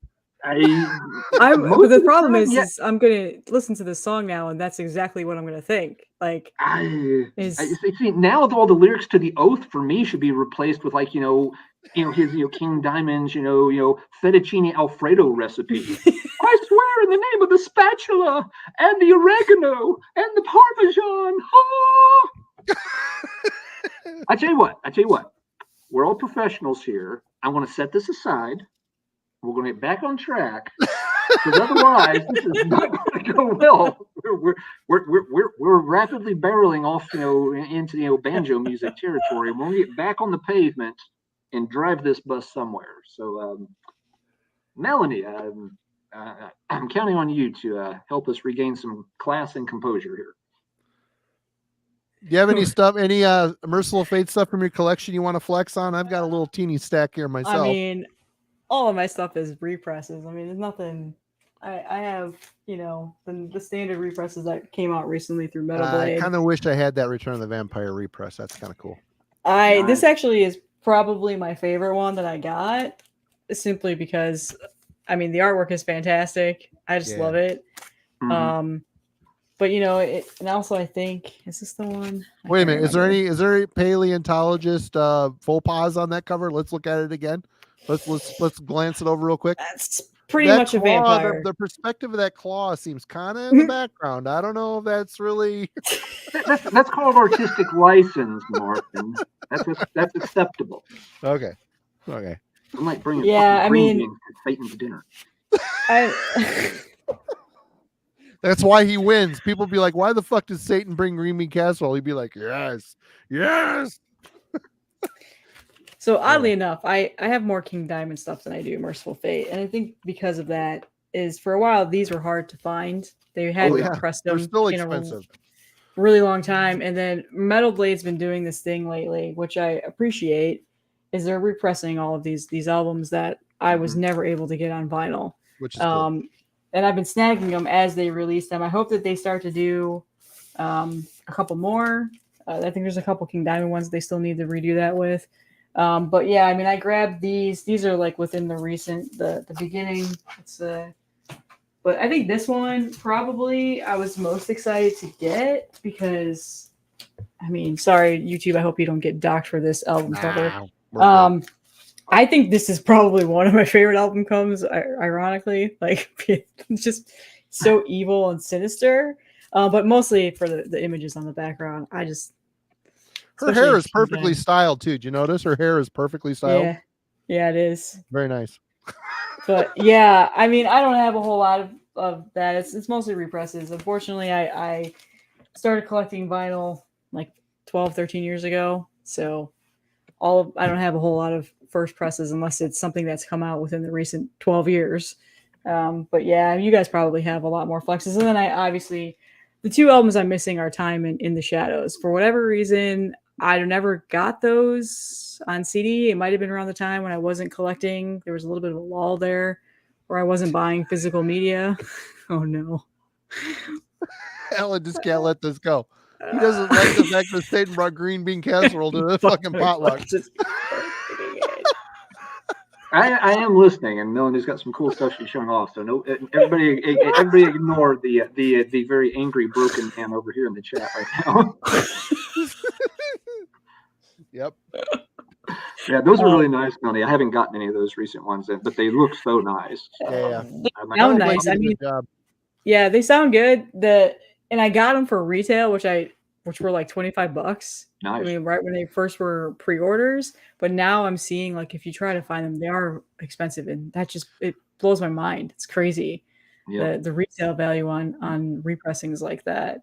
But it's also the crazy color ones and stuff like that. So, but yeah, someday I've scoured Discogs. I have it on my want list for a couple of first presses that I think are like, I'm not a first press snob by any means at all. Like, it's not something that I require, but it's something I would want, I think, just to say that I own it, just for my own personal self gratification, not to flex on anybody, because I think half of my friends would be like, because they don't really like Mercyful Fate and King Diamond, which I need to get better friends. You need to question your friends. You need to take a long, hard list of your Christmas list, card list, and say, who can I carve off this list? But again, a lot of my friends also don't like death metal, so it's interesting to be like, yeah, I've got this YouTube channel.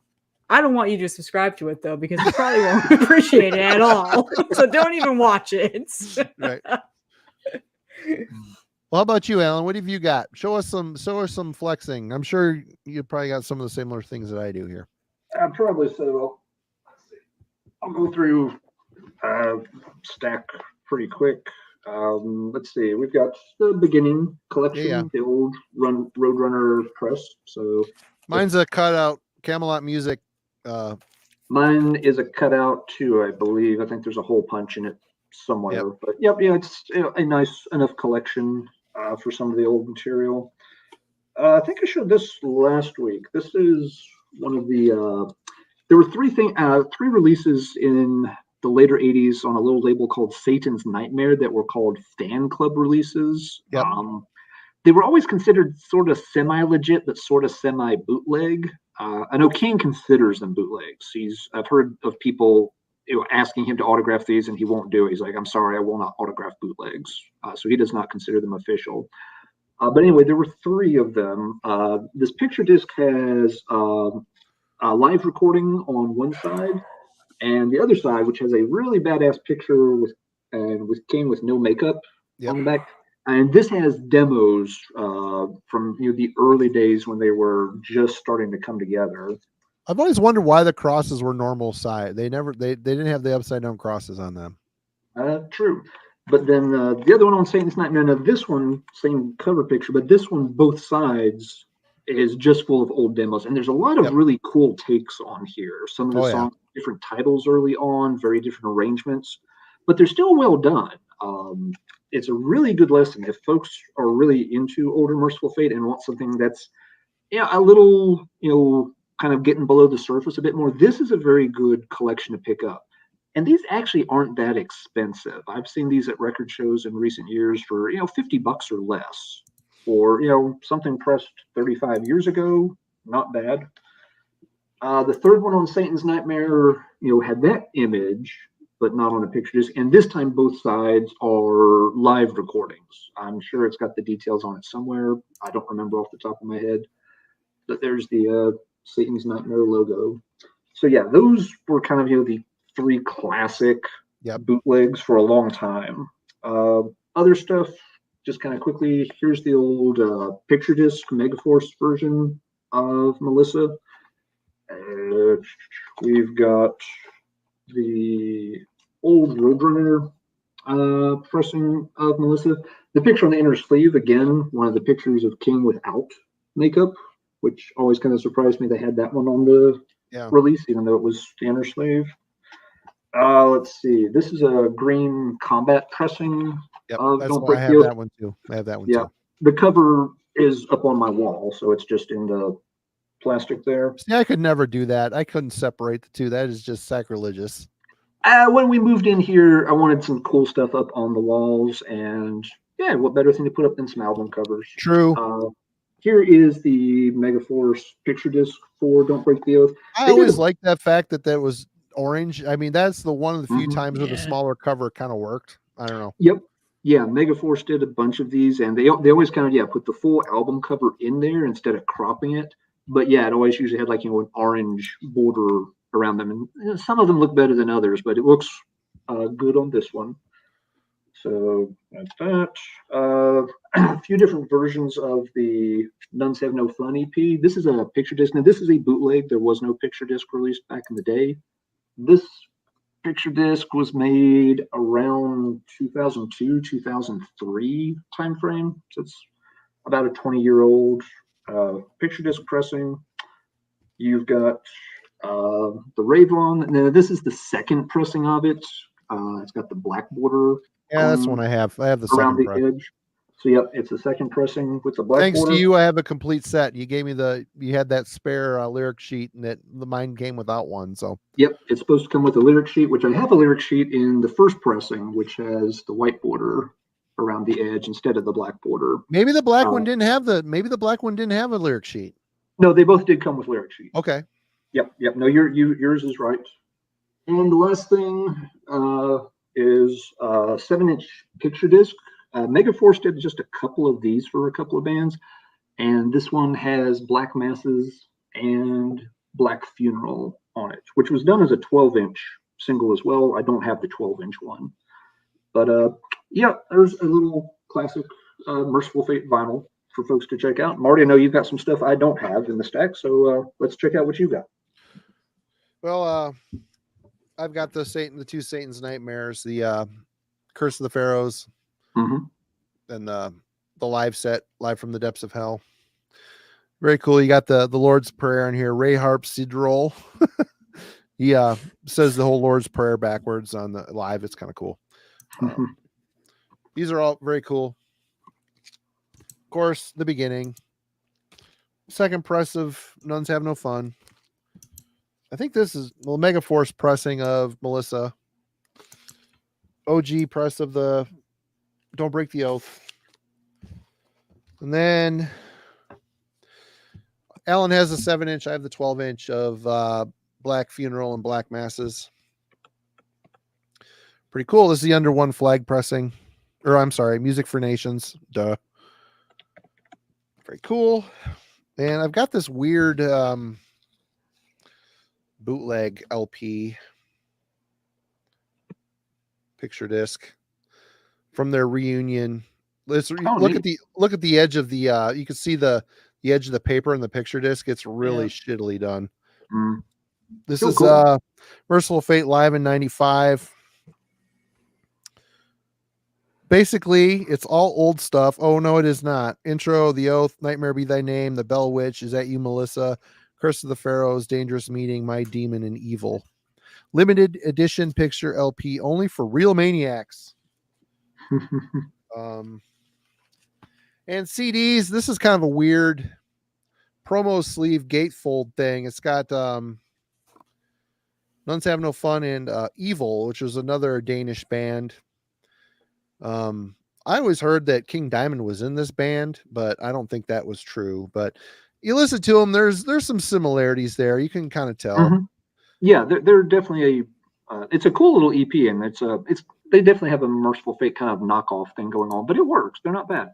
This is super cheap shit done. It's actually a silver CD, which is cool. Let's see here. CD stuff. Sabbath of All Witches, recorded live summer 1981. This has got Doomed by the Living Dead, Curse of the Pharaohs, Sabbath of All Witches, The Witch, Wandering Back to Hell, On the Night of Full Moon, and Vampire. It looks like a better version of the black metal album. Yeah. Looks kind of like a Transylvanian Hunger on the cover, doesn't it? Yeah. The King of Evil. So this is just bootleg stuff. Got Mercyful Fate, The Live Oath. This is all, what year is this? Does it say? It probably is not going to say. Nothing on the inside, just an empty.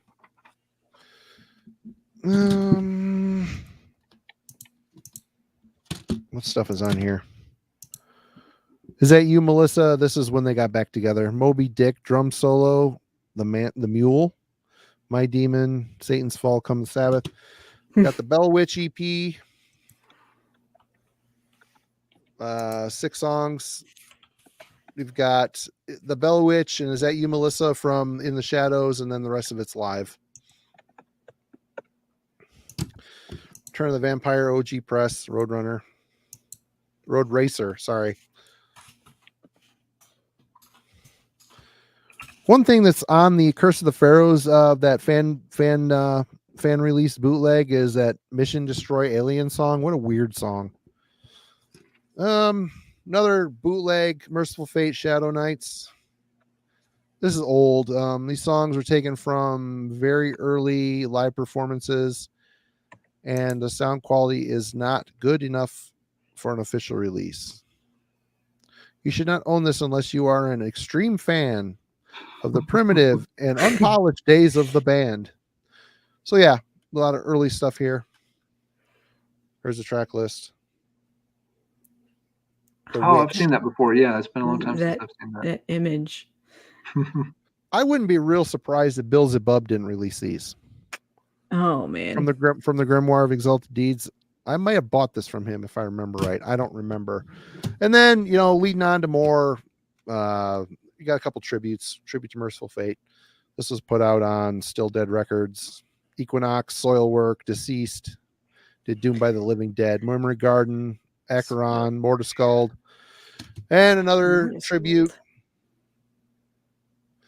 Mercyful Fate tribute. This is killer. That's an old killer fucking band photo. Snowy Shaw, Gardenian, Sacramentum. This looks like a lot of Swedish bands. Luciferion, which ended up, that guy from Luciferion went on to be in Lost Horizon. Good shit. Melanie, have you heard Lost Horizon? I know of Lost Horizon. I can't say that I can name any song. Oh my God, we gotta get you set straight But on that. yeah, I'm interested to hear these tribute albums though, because you mentioned a couple bands that I just can't picture doing a Mercyful Fate cover. Well, Emperor doing Gypsy, which I think was on a reissue of In the Night Side Eclipse. Yeah, it was. Yeah.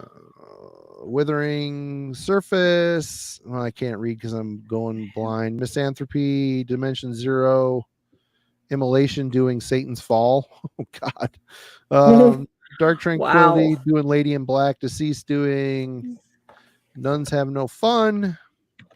Notre Dame, which is a Snowy Shaw project. Into the Coven. So yeah, that's just a tip of the iceberg of the stuff I have. I just pulled out some of the more interesting things. The rest of it's pretty you guys have to know that the green bean talk is not going away. Green bean casserole. People are still bitching about it in the chat. Or we're not. We're just Alan going back there. Yeah, I can't get past the carcass comment because banana fanaful fana banana. No, I'm just thinking about if Carcass did green bean casserole on their album cover, Alan would do a 20-minute rant about but the CD book would be 36 pages long. Every page would show you one step in making the goddamn casserole.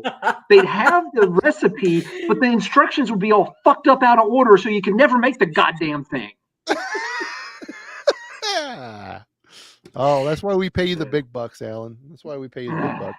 We got to do like an Alan TikTok where we just take snippets of these streams of where he goes off on tangents. I thought about actually doing some of those for my students for like rock and mineral identification, just like the 10-second video, like hold the rock up in front of the camera and just scream at them for 10 minutes.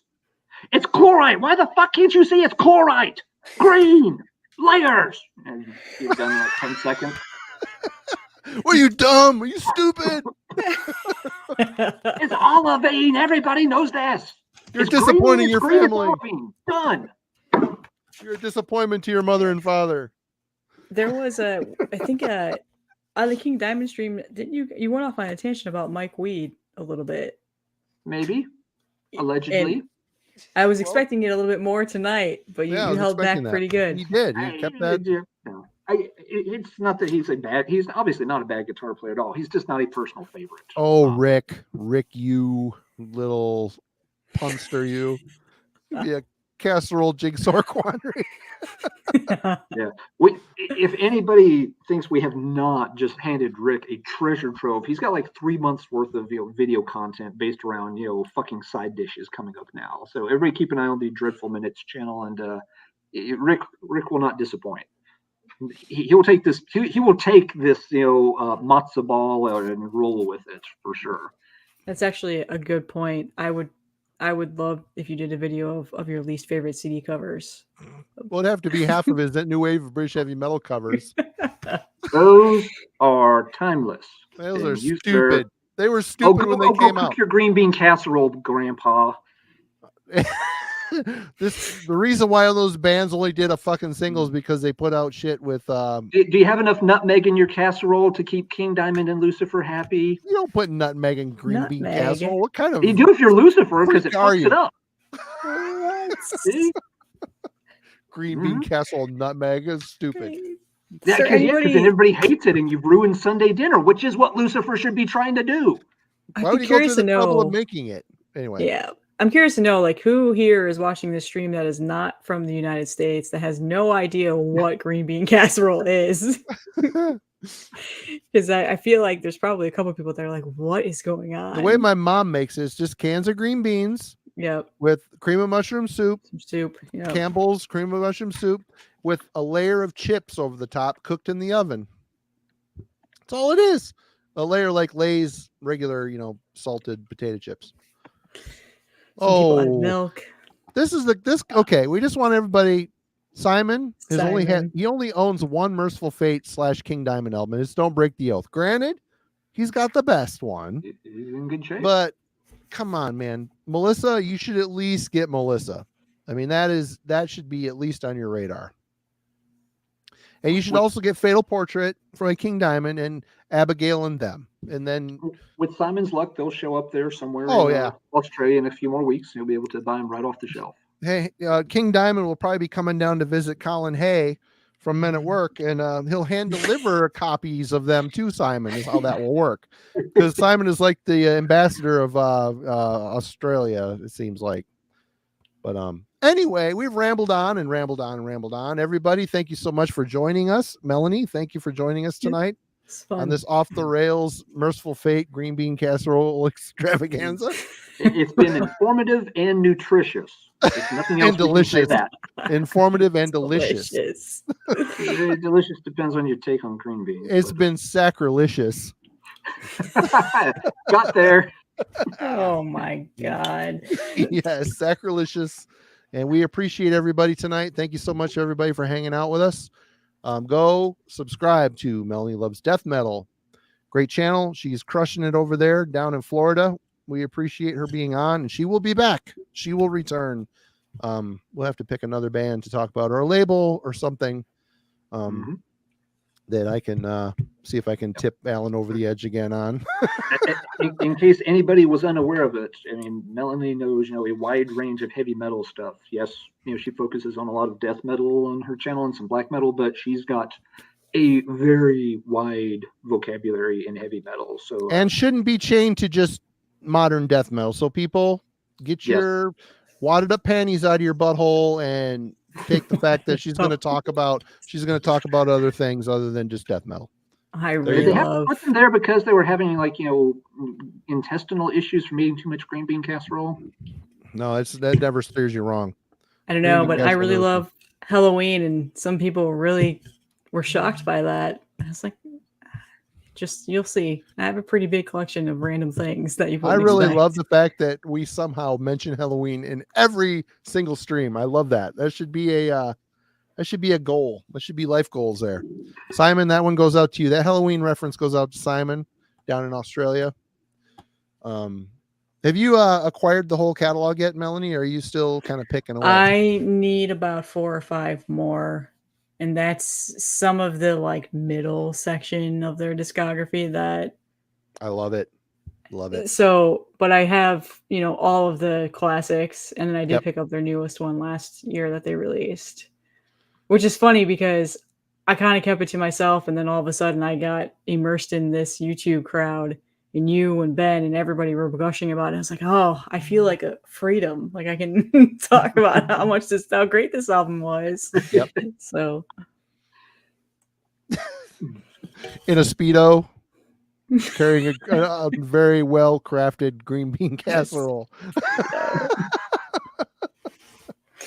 Anyway, thank you, everybody. We've had a great time. Melanie, thank you. Don't hang up. We're going to chat afterwards. And everybody have a great night.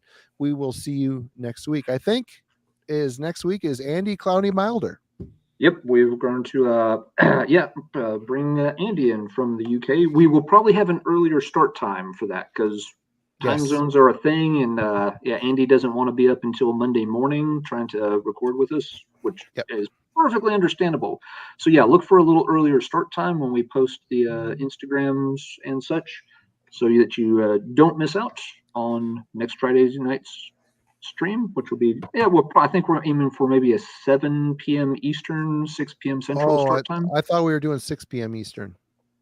We'll double check. So everybody keep an eye out, and we'll make sure it's posted ahead of time. It'll be way earlier, so you'll have time for Crisco Twister or whatever it is you do on Friday nights afterwards. So everybody have a great night. Okay, here goes Alan again. I better get off here before he starts freaking out about that. I'm not sure what this is, so I'm not really sure which direction to go with this. So you can explain to me after we sign off. Okay, everybody have a good night. See y'all later. Everybody take care.